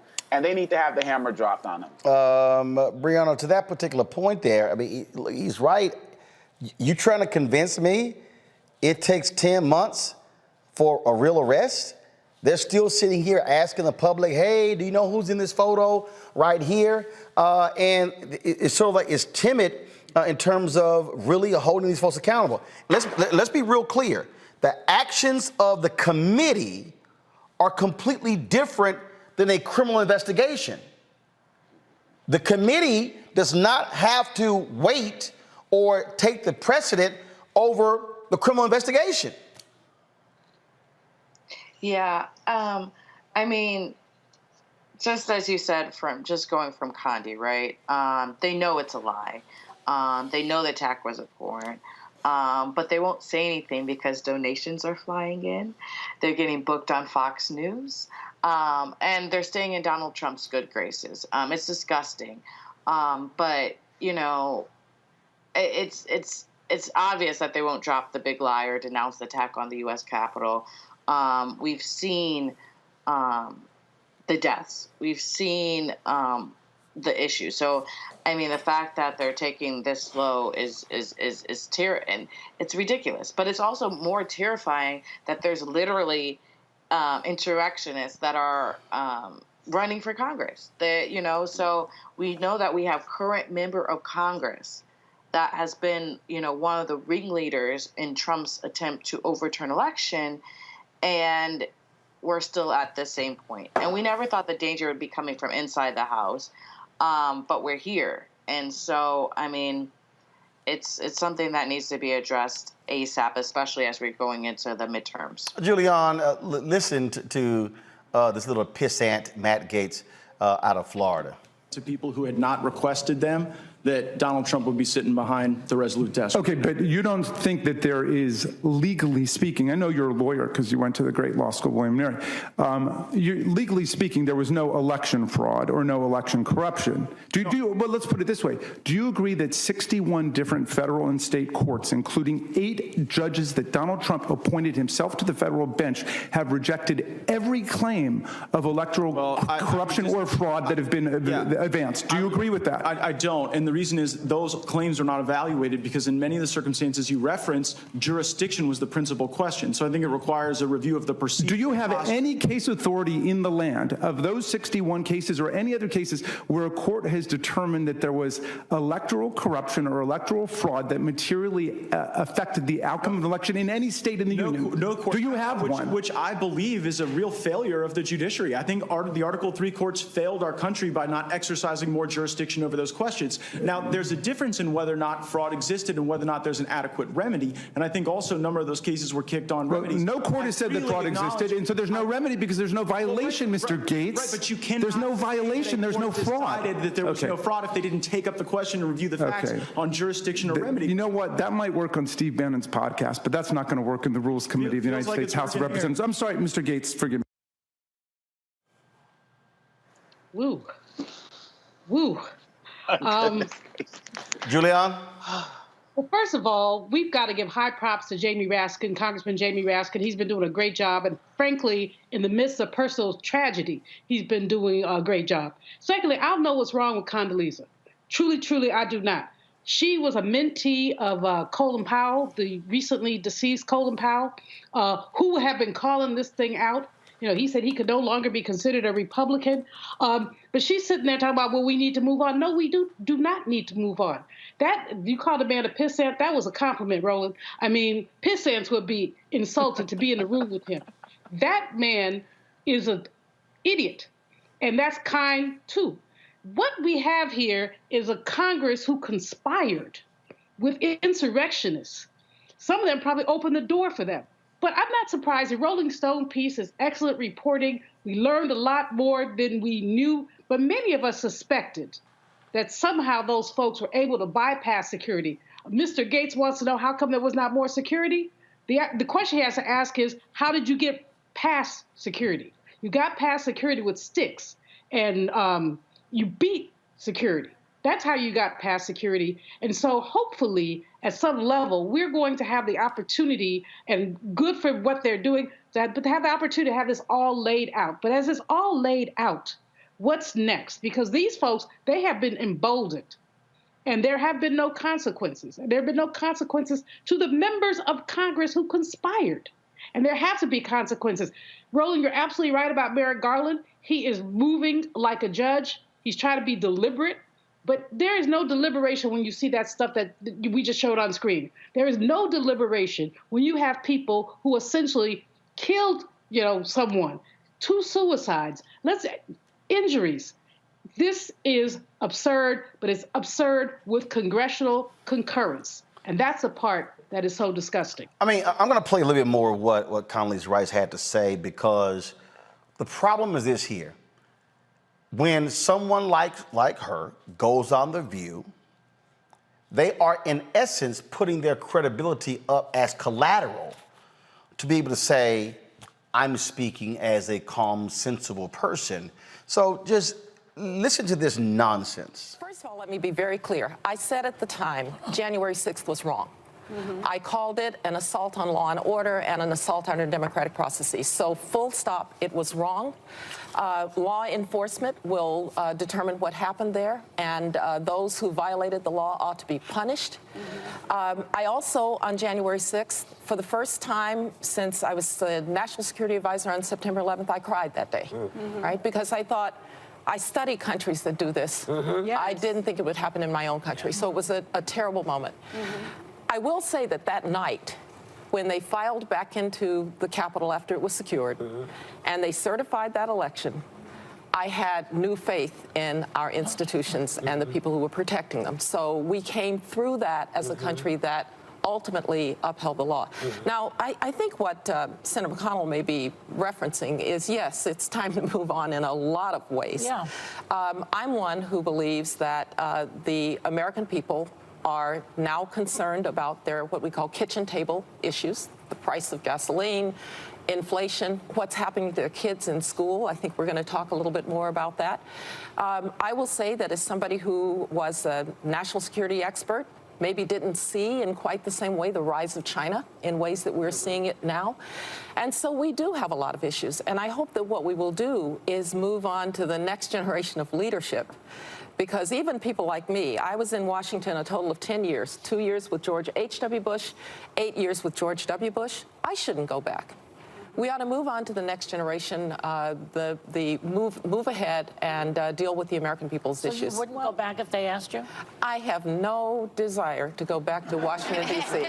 Absolutely zero. Well, I think it's really politically expedient for Mitch McConnell to say let's move on, especially when the former twice impeached disgraced president enjoys attacking Mitch McConnell. But the problem is that past will become prologue if we don't find out exactly what happened January 6th. And we will. So it's not time right now. We will find out. We must find out before moving on. We will find out. But I'm going to tell you, I live in California, not Washington, D.C. And the American people do have other concerns that we ought to be thinking about and talking about. Respectfully, and Madam so, Secretary, I think... Well, let me finish now, Sonny, because as I said, I thought this would happen in countries I studied, not countries that I lived in.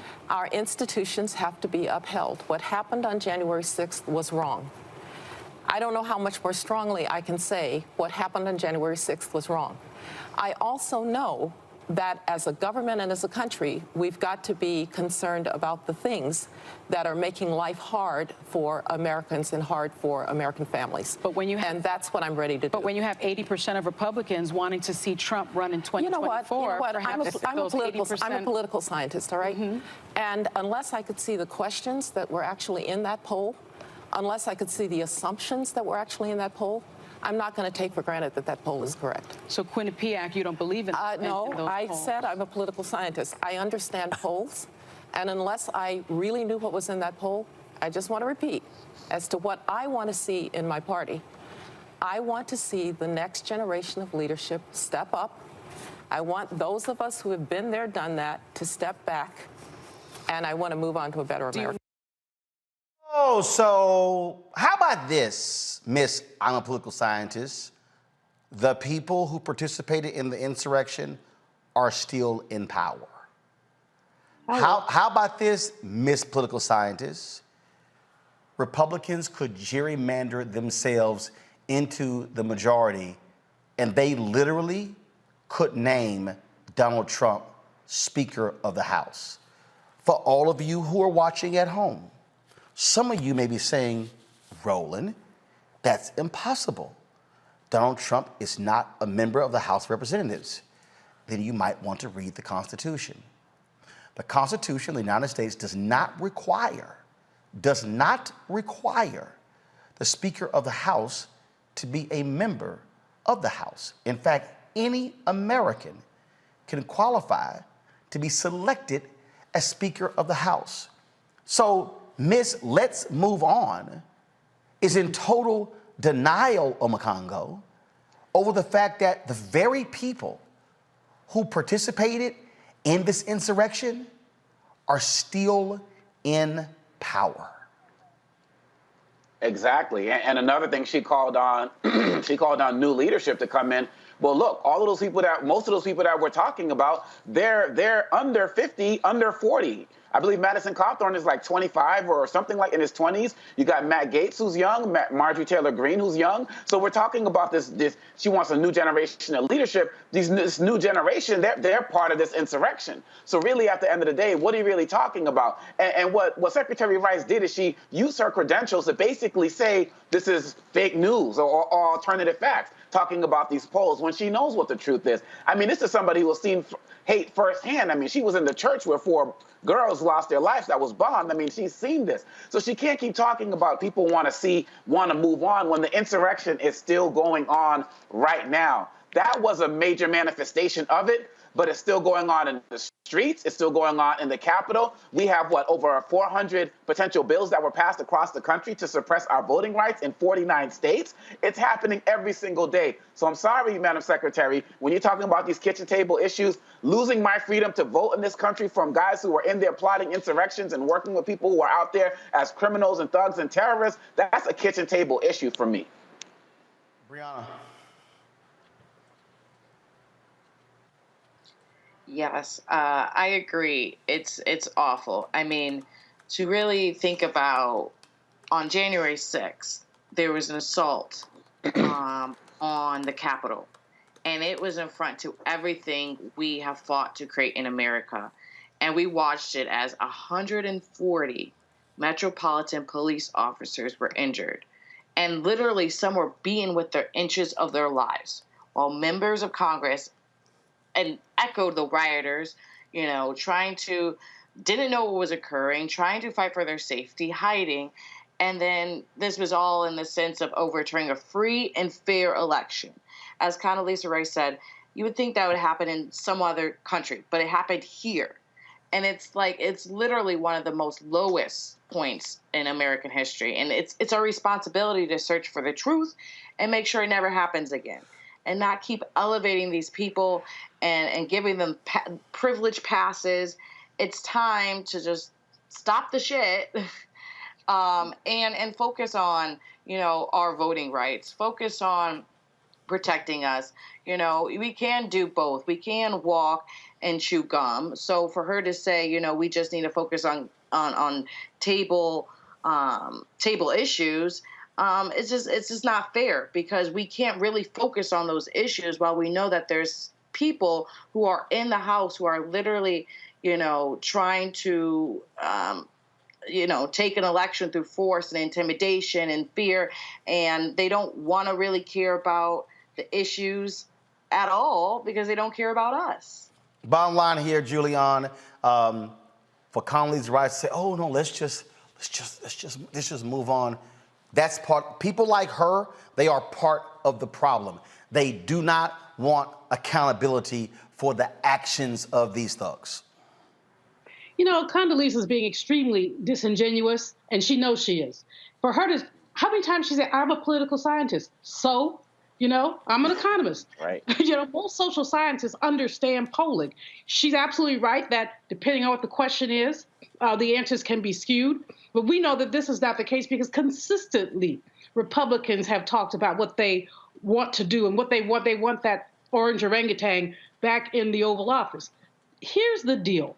The same obstructionist tactics that propelled January 6th are the obstructionist tactics that refuse to let us have our voting rights, the same obstructionist tactics that refuse to deal with Build Back Better, even though the majority of American people say they want the Build Back Better plan. The same obstructionist tactics that essentially allowed that little pissant, as you called him, to talk over Jamie Raskin because he doesn't have anything to say but talk over. So with all due respect to the former Secretary of State, stick to running Stanford, sister. Stick to trying to run Stanford, because you don't have anything to say about this if all you have to say is move on. All right, folks, got to go to the break. We come back, our Black and Missing, also some other news, and of course we'll talk with Jim Jonez, who says, y'all soul food ain't bad. Really? How does that mesh with working out and your health? All of that, Roland Martin Unfiltered on the Black Star Network. Oh, that spin class was brutal. Well, you can try using the Buick's massaging seat. Ooh, yeah, that's nice. Can I use Apple CarPlay to put some music on? Sure. It's wireless. Pick something we all like. Okay, hold on. What's your Buick's Wi-Fi password? Buick Envision 2021. Oh, you should pick something stronger. That's really predictable. That's a really tight spot. Don't worry. I used to hate parallel parking. Me too. Hey. Really outdid yourself. Yes, we did. The all-new Buick Envision, an SUV built around you, all of you. Once upon a time, there lived a princess with really long hair who was waiting for a prince to come save her. But really, who has time for that? Let's go. Feeling myself. I'm feeling She ordered herself a ladder with Prime one-day delivery, and she was out of there. I want some hood girls looking back at it and a good girl in my tax bracket. Now, her hairdressing empire is killing it. And the prince, well, who cares? Prime changes everything. But I'm back at it and I'm feeling myself.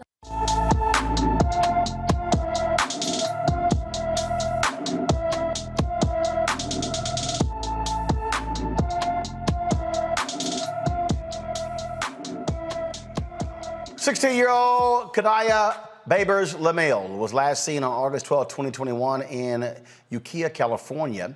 She is 5 feet 5 inches tall, weighs 170 pounds, with black hair and brown eyes. If you have any information regarding her whereabouts, contact the Mendocino County Sheriff's Office at 707-463-4086, 707-463-4086. Folks, River Jesse Jackson Sr. and the Rainbow Push Coalition will host a rally for Jelani Day tomorrow in Peru, Illinois.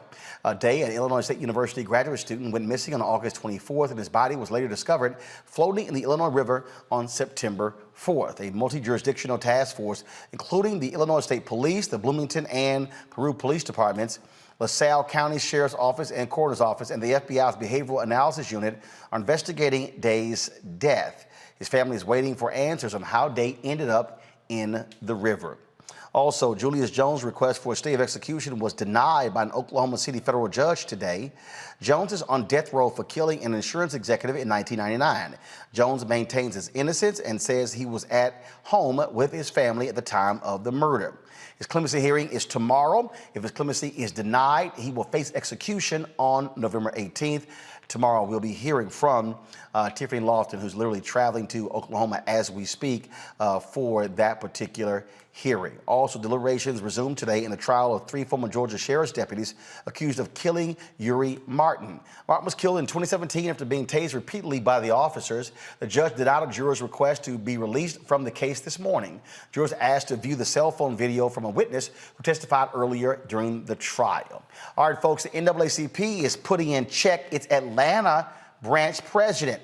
Told you last week that the president of the Atlanta chapter blasted former Mayor Kasim Reed, who was running for his old office, saying he was simply unfit to serve the citizens of Atlanta. Well, today, Kasim Reed was sent this letter. It was a statement that was put out by the NAACP General Counsel. It went to the president of the branch, saying that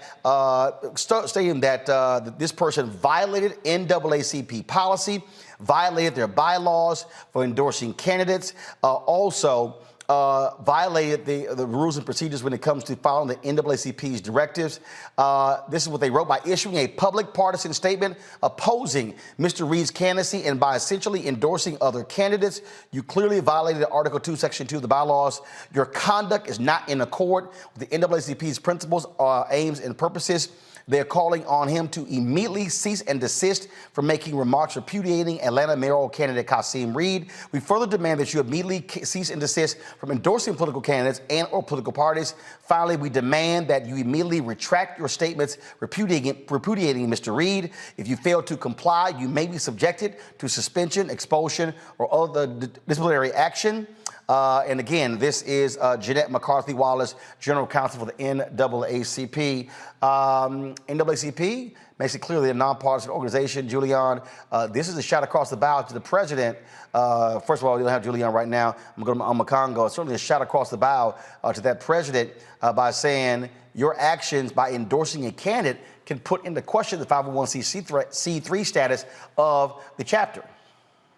Yeah, this is like a real bombshell. I mean, hearing that letter, and we have to really be on notice as it relates to the NAACP, because really you already have this organization where everybody has a target on the NAACP. People are looking for reasons to come at you, and I feel like they need to be better than this as it relates to that. Now, I know that there are people out there who are saying, well, look what happened in the last election, and you got churches and different, evangelists that, endorse Trump and all of this other, and they're not supposed to do that, and their status. Look, we can't get into all of that when it comes to our own organizations. There's always going to be another higher level of scrutiny that comes towards groups like us. And so I really hope that the NAACP chapter there works this out, because we really don't want to get in trouble risking that type of status. And you can make statements and call people out, call folks to action, call them to do certain things that you feel like they may not have done before, without putting it in a way that makes it seem like you're endorsing somebody else. And so I think the NAACP has a lot of cleanup to do right now, and I think that letter speaks to that.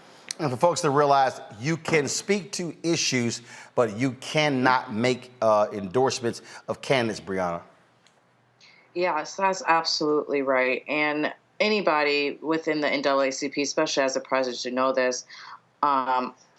As you are part of the D9 as well, Delta Sigma Theta Sorority Incorporated is also a nonprofit, and we are not able to, speak on behalf of candidates and so forth. We, get out the vote and make sure everyone's educated, but you can't be partisan, and we know this. And so I find it appalling, and I don't think a mistake for that to occur, because no. This was not a mistake.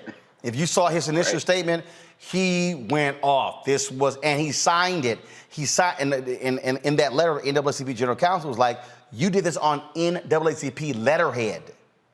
So here's the deal. Here's the deal. You as an individual,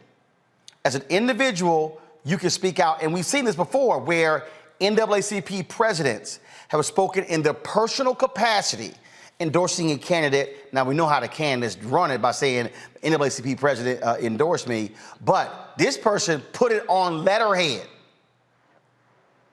Yeah, I don't know what he was thinking or why he thought that was okay. We know why. He don't want Casino. It's sitting right in front of us, Brianna. He don't want Casino to be mayor. Well, I mean, and he could not want him to be mayor and still not take such an egregious action. And I can say maybe I understand why he doesn't want him to be mayor, but that's an irrelevant point, and there's reasons why, we have 501c4s and 501c3s, and you need to respect it when you're in that space. And there was other ways that he could work to make sure that he wasn't mayor in his own individual capacity, versus, really throwing out NAACP when, NAACP is in certain ways still at vulnerable stages. And yeah, I just don't think that was right for him as a president. All right, folks, got to go to break. We come back. We're going to talk about food, the power of food, especially soul food. Can that really work with your diet? We'll ask Jim Jones that question next to Roland Martin Unfiltered.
Maureen is saving big holiday shopping at Amazon. So now she's free to become Maureen the Merrier.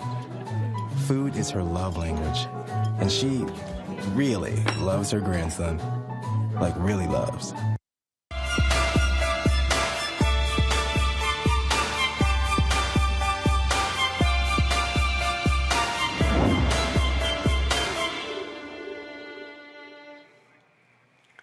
How many times have you heard somebody say, oh, that slave diet is killing you?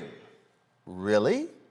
Well, fitness expert Jim Jonez joins us right now to talk about soul food and whether or not it's good for us, whether we should be eating it. All right, Jim, a lot of folks love they pork chops, collard greens, love all of the soul food. So is it, do you tell your people, stay away, don't go near all that food, it's horrible, it's bad for you? Right. You know, Roland, this is the thing. It's the miseducation of the black diet is where our problem is, right? I think from birth, you know, I tell people, if you're black, no matter how much money your parents made, no matter where you lived at, no matter what your background was, you had them after church Sunday dinners. You had them being black, right? And we don't know that. That's early conditioning from birth. Like, we associating bad food on a weekly basis, right? So my thing is, I just want us to change the conditioning. There's nothing wrong with the soul food. Nothing wrong with it, but let's redefine what soul food actually is. Maybe a baked chicken, a baked fish. We got to mix it up a little bit because what's happening here is, as black people, we learning early that how you celebrate is with that bad food, Roland. We got to shift that narrative. But what is, but what is bad? I mean, so for instance, right. If you, like I've heard some people, if you talk, if you got cabbage, all right, well, we talk about what's bad, how much extra stuff you're putting in it. And it's also, where does moderation come in? So, I mean, let's just say you eat soul food once every 3 months. Let's say you eat, all of a sudden, I get people like, oh my God, right there, that's a stroke, that's a heart attack, that's diabetes. And you're going, you know, I don't eat this all the time. The difference is when you're eating it every day. If bacon is in your diet every day. Right. No, exactly, Roland. You nailed it. And so I tell people, it's that the cabbage is how you cook the cabbage. You can't fry it down, season it, because at that point, you've cooked out all the nutrients, right? So my thing is, as black people, I don't want us to eliminate soul food because I eat it myself from time to time. I got to change our relationship with the soul food. I think that's the thing. Educating people like, listen, we can have this stuff, but we do not have to think that every baby shower, every Sunday, every time we have a celebration, y'all want to bring in the fried chicken, the macaroni and cheese, the meatballs. We don't always have to associate.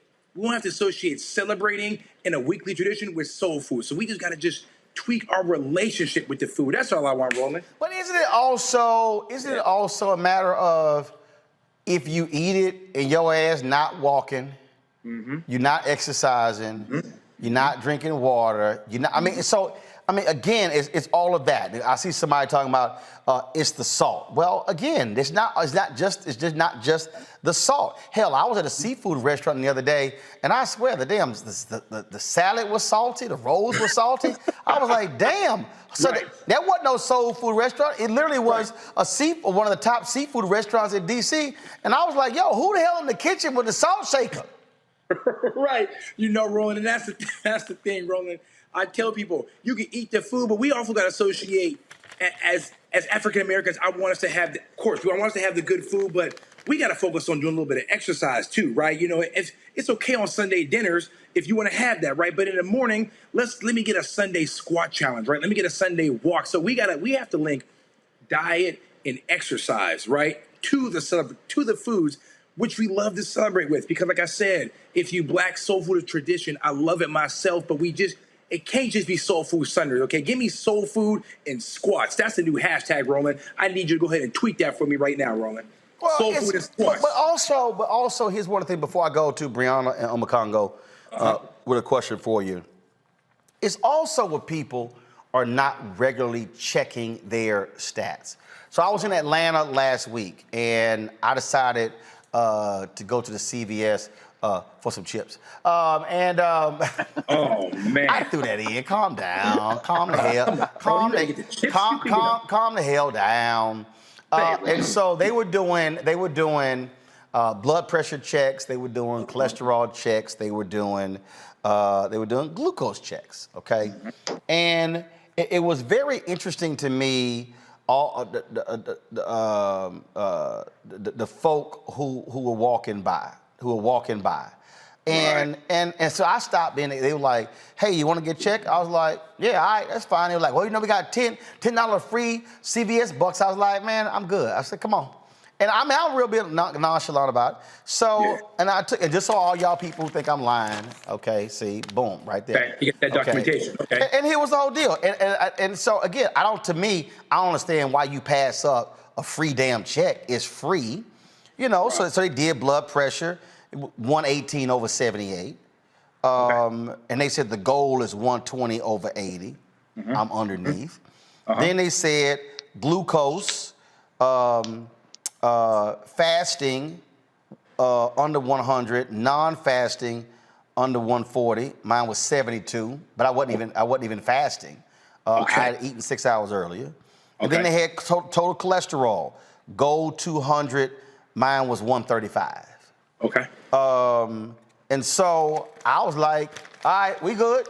And now it doesn't mean, we about to go to the soul food restaurant and stock up. But the whole point, I just think for a lot of people, people berate folks, and it's kind of like, no, if you do moderation, I'm like occasionally, but yeah, if you're doing it every Sunday, if you got fried chicken and pork chops every Sunday with the greens smothered in with ham hocks and a ham and all kind of other stuff every Sunday, you're gonna have a problem. And that's what I'm saying, Roland. I feel like we're losing more people to diabetes, hypertension, and heart disease. The same thing to the gun violence, right? So, Roland, and been in the South too. Roland, you from Houston.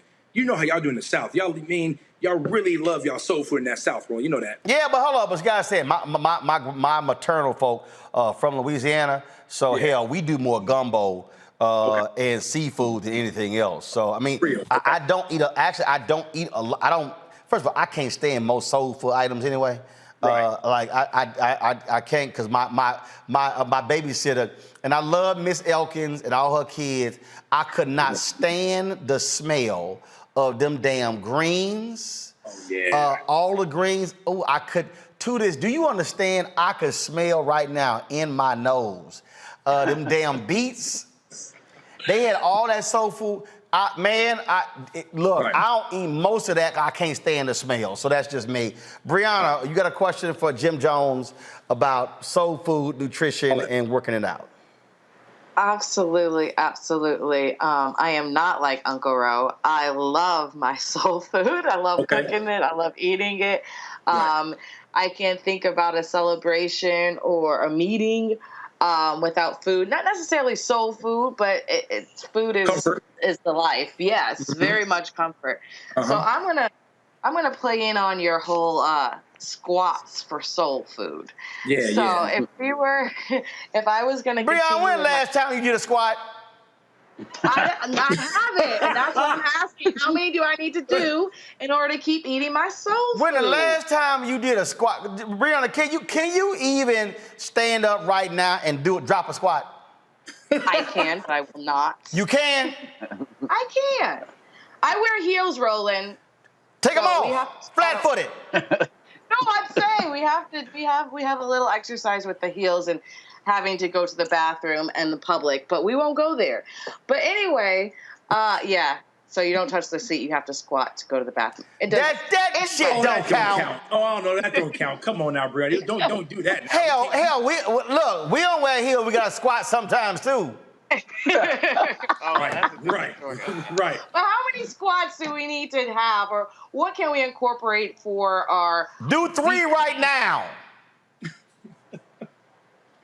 I am not. You gotta get. Come on. Go ahead. See, so I'm kind of go. You see, she like, damn, now he put me on the spot. Yeah. Now I gotta. So if I do 3 squats right now, what can I eat tonight? 3, I can eat 1 tonight. Hold up, I said do 3, and you said I want to do 1 tonight? I said if I squat 3 squats right now, what do I get to eat tonight? Okay, so you get to eat tonight, which you're probably already going to eat? 3-piece. No, Roman, no. Eat what you're going to eat, because I'm willing to take a guess right now. Might not approve of what your dinner is, so just go ahead and give me them 3 squats off the top. Nah, hell no. First of all, let's see if she can do 3. Brent, we're waiting. I mean, the man put you on the spot. This is awkward. Hold up. I'm going to go over here, too. Come on. Let's see what you can do. Hold up. Zoom the camera out. Okay. First of all, you ain't even squatting. Arbery. You ain't even squatting. Zoom the camera out. You ain't even squatting. This is what you bending over. Right. You front. You bending over. Brianna, you bend over. That ain't no squat. Hey, He said squat. He said squat. He said squat. Come on. Go down. Come on, Brianna. Squat, damn it, squat. Come on. Another one. Okay.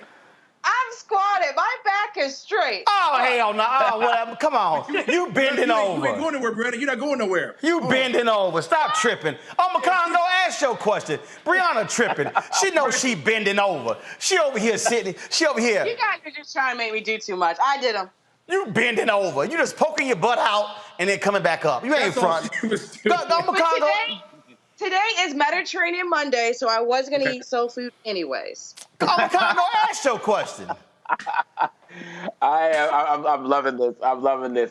Jim Jonez, is always a pleasure to talk to you, man. I've taken so much of your advice over these sessions, and I just appreciate everything you do. Is there a room for alternative meats and things in the soul food diet? You know, but people who don't eat beef, who've taken up Impossible and Beyond burgers and different things like that. Or are you of the opinion of once you start putting in the substitutes, it's just not soul food anymore? Is that something we can look into as well?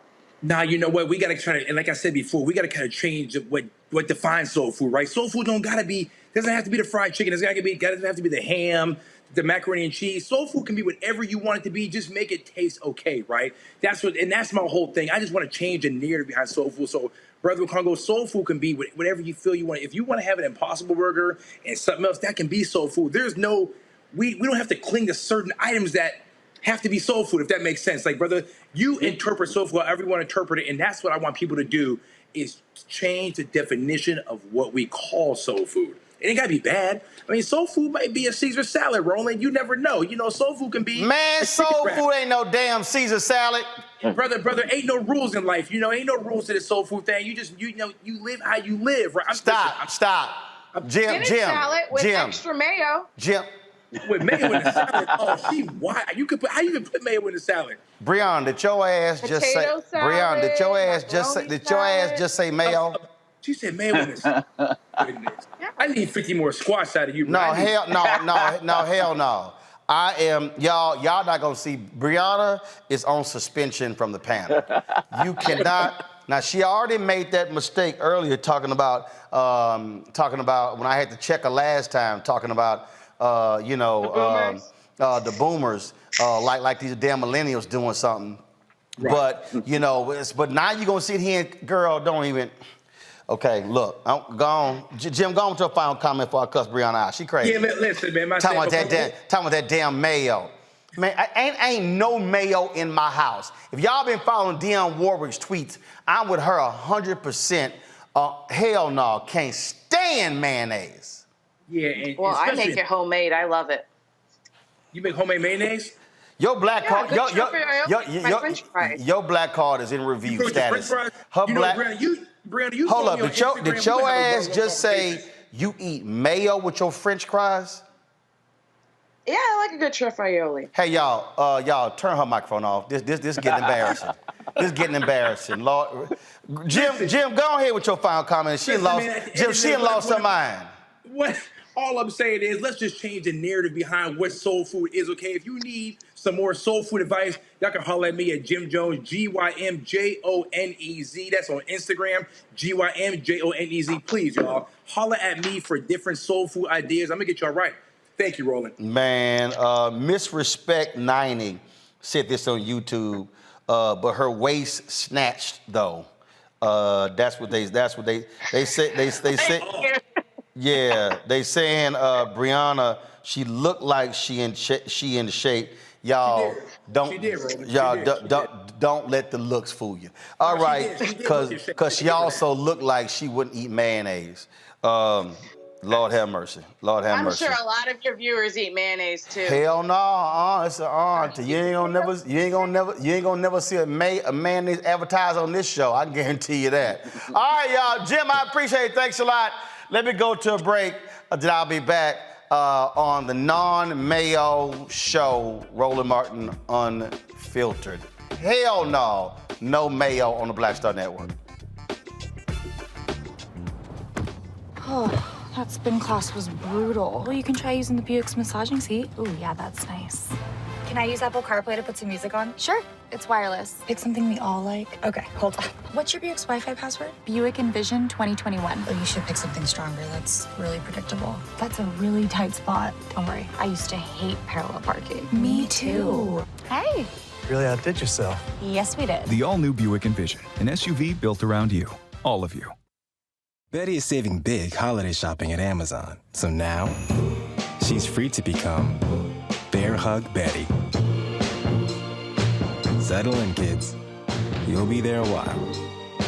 Ooh, where you going? No charcoal grills are allowed. I'm white. I got you, Pearl. Yeah, illegally selling water without a permit on my property. Whoa! Hey! You don't live here. I'm uncomfortable.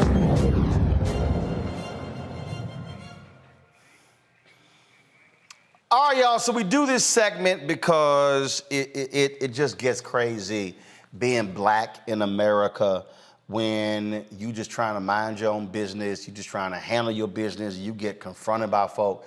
A Nashville comedian, Joshua Black, says he was accused of breaking into cars at a downtown apartment complex because he's black. Watch this video that he dropped on social media.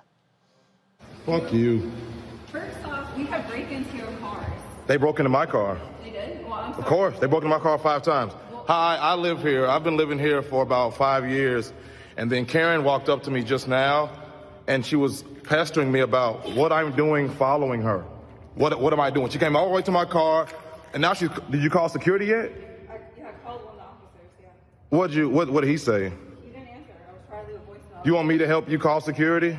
Sure. How long y'all been living here? Go right ahead, call security. How long y'all been living here? It doesn't matter how long. You got anything to say or no? You just. I got my car broken into. I don't give a fuck. Literally a month ago. I don't give a fuck. I pull in here where I pay $1,700 a month. First off, sir, the description was exactly what you're wearing. And then you have a backpack. That's crazy. Yeah. So the description was me of the person that broke into your car? Yeah.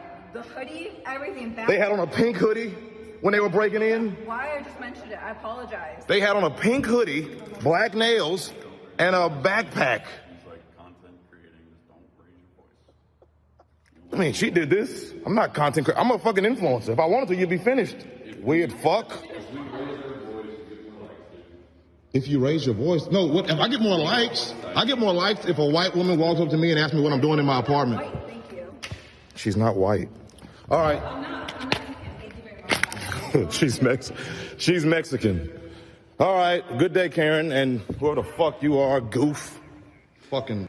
All right, first of all, Joshua, man, next time, brother, you shoot this video, please shoot landscape. I mean, that way it fills the whole screen. I keep telling y'all, please stop shooting this way. Because see, then you shoot this way, come on, let's do the shot. I gotta put that screen on the back of the video. No, go to the preview shot, please. Come on. Preview shot, go to program. Preview program, thank you. Okay, I gotta do that shot. If y'all shoot landscape, horizontal, then of course I can get the full video in full screen. But see, Brianna, I guarantee you she like mayonnaise. We don't know that. I guarantee you she like mayonnaise. She may or may not. That doesn't take away. I guarantee you she don't eat French's mustard. But go ahead. I don't know what she eats. Whatever she eats, she needs to change that because it's not helping her mental ability. And she says she's Mexican, so I guess, white Mexicans can. Yeah, they are white Latinos. So I mean, let's just be. Yeah, there is, but that doesn't mean just because you're Mexican, which is a white Mexican, that means it's okay for you to be racist. And I highly doubt when he said his car got broken in 5 times. So this is a thing that's been going on and on and on. So when she's saying they described it in a hoodie, so that one person is going to keep on wearing that same hoodie and it's going to be pink. Right. McConaughey, that's the one that did me. He was like, so the person was wearing a pink hoodie with a backpack. With black nails on top with black nails.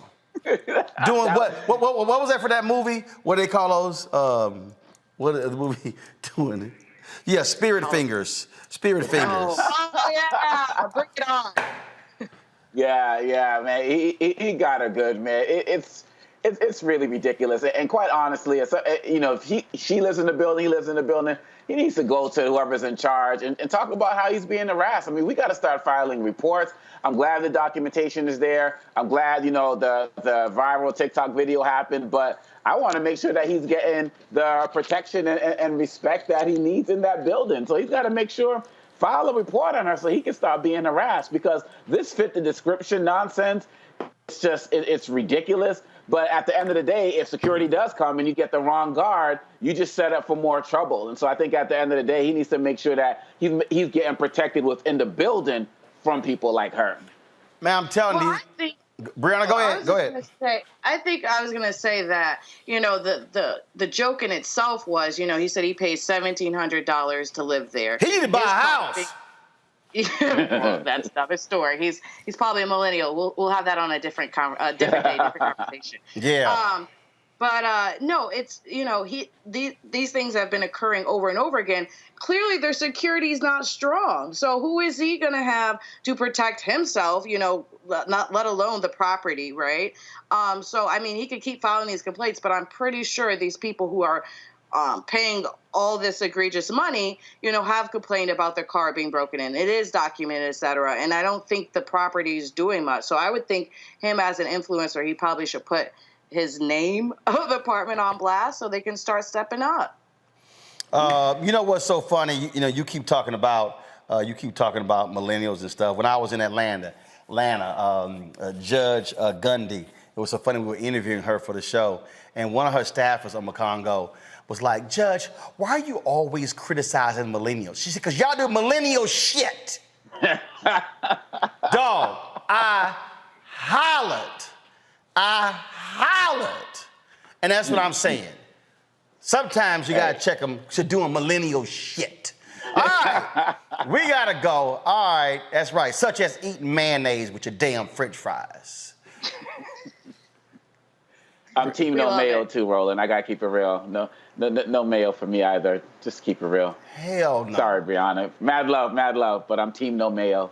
Man, if I was single and took you out and you had some mayonnaise with fries, you'd be paying for your own meal and getting an Uber home. I'd be like, no, she gotta go. No, can't bring her home, no mayonnaise with fries. What's wrong with you? What is wrong with you? I know Gen X has to have more chivalry than that over some shit. You mayonnaise and fries? You didn't see Pulp Fiction? Oh, goodness. You're missing a great delicacy. I'm sorry to hear it. Jesus. Man, I'm going to call some preachers. We're going to pray for you. I'll take the prayers. Not over mayonnaise, but I'll still take over the prayers. No, they're going to lay hands on you. We're going to get some holy water or something. All right, y'all. That is it for today's show. I am going to be in Houston tomorrow. Game 1. The World Series, my Houston Astros playing at home versus the Atlanta Braves.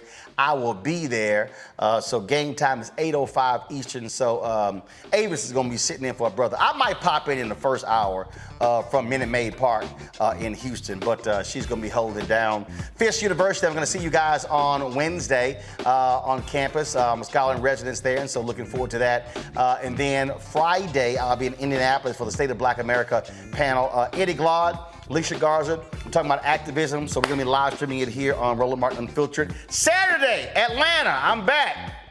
Game 4, Astros versus the Braves. I'll be in Atlanta for that. Sunday, I'll be in Los Angeles with Eric Dickerson for his golf tournament on Monday, and so we got a great week lined up. And so, busy on the road. Appreciate it. Juliana Malvo, she had to leave earlier. I'm a Congo, thank you so very much. And that millennial shit, Brittany, just... my God, did you just say mayonnaise with French fries?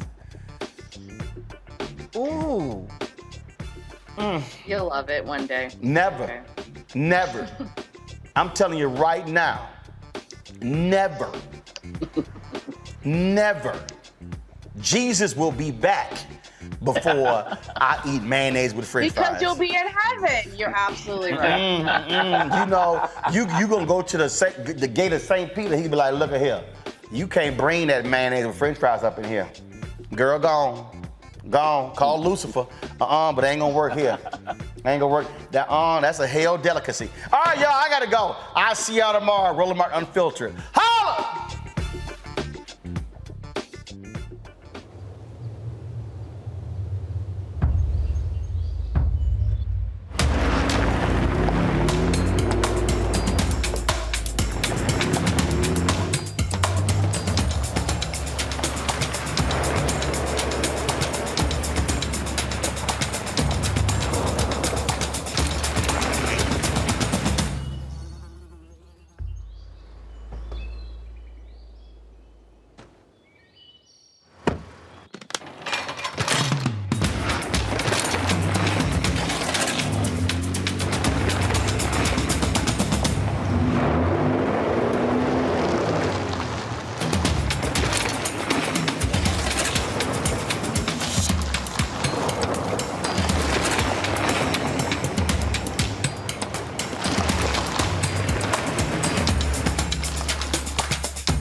To be smart.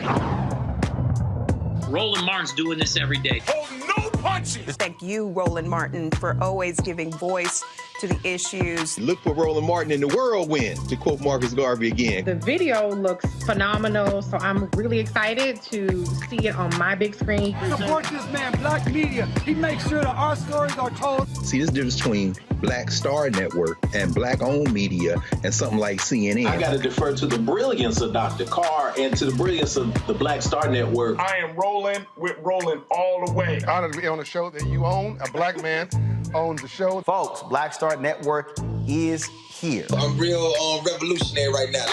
Roland was amazing on there. Stay black. I love y'all. I can't commend you enough about this platform that you've created for us to be able to share who we are, what we're doing in the world, and the impact that we're having. Let's be smart. Bring your eyeballs home. You can't be Black-owned media and be scared. You dig?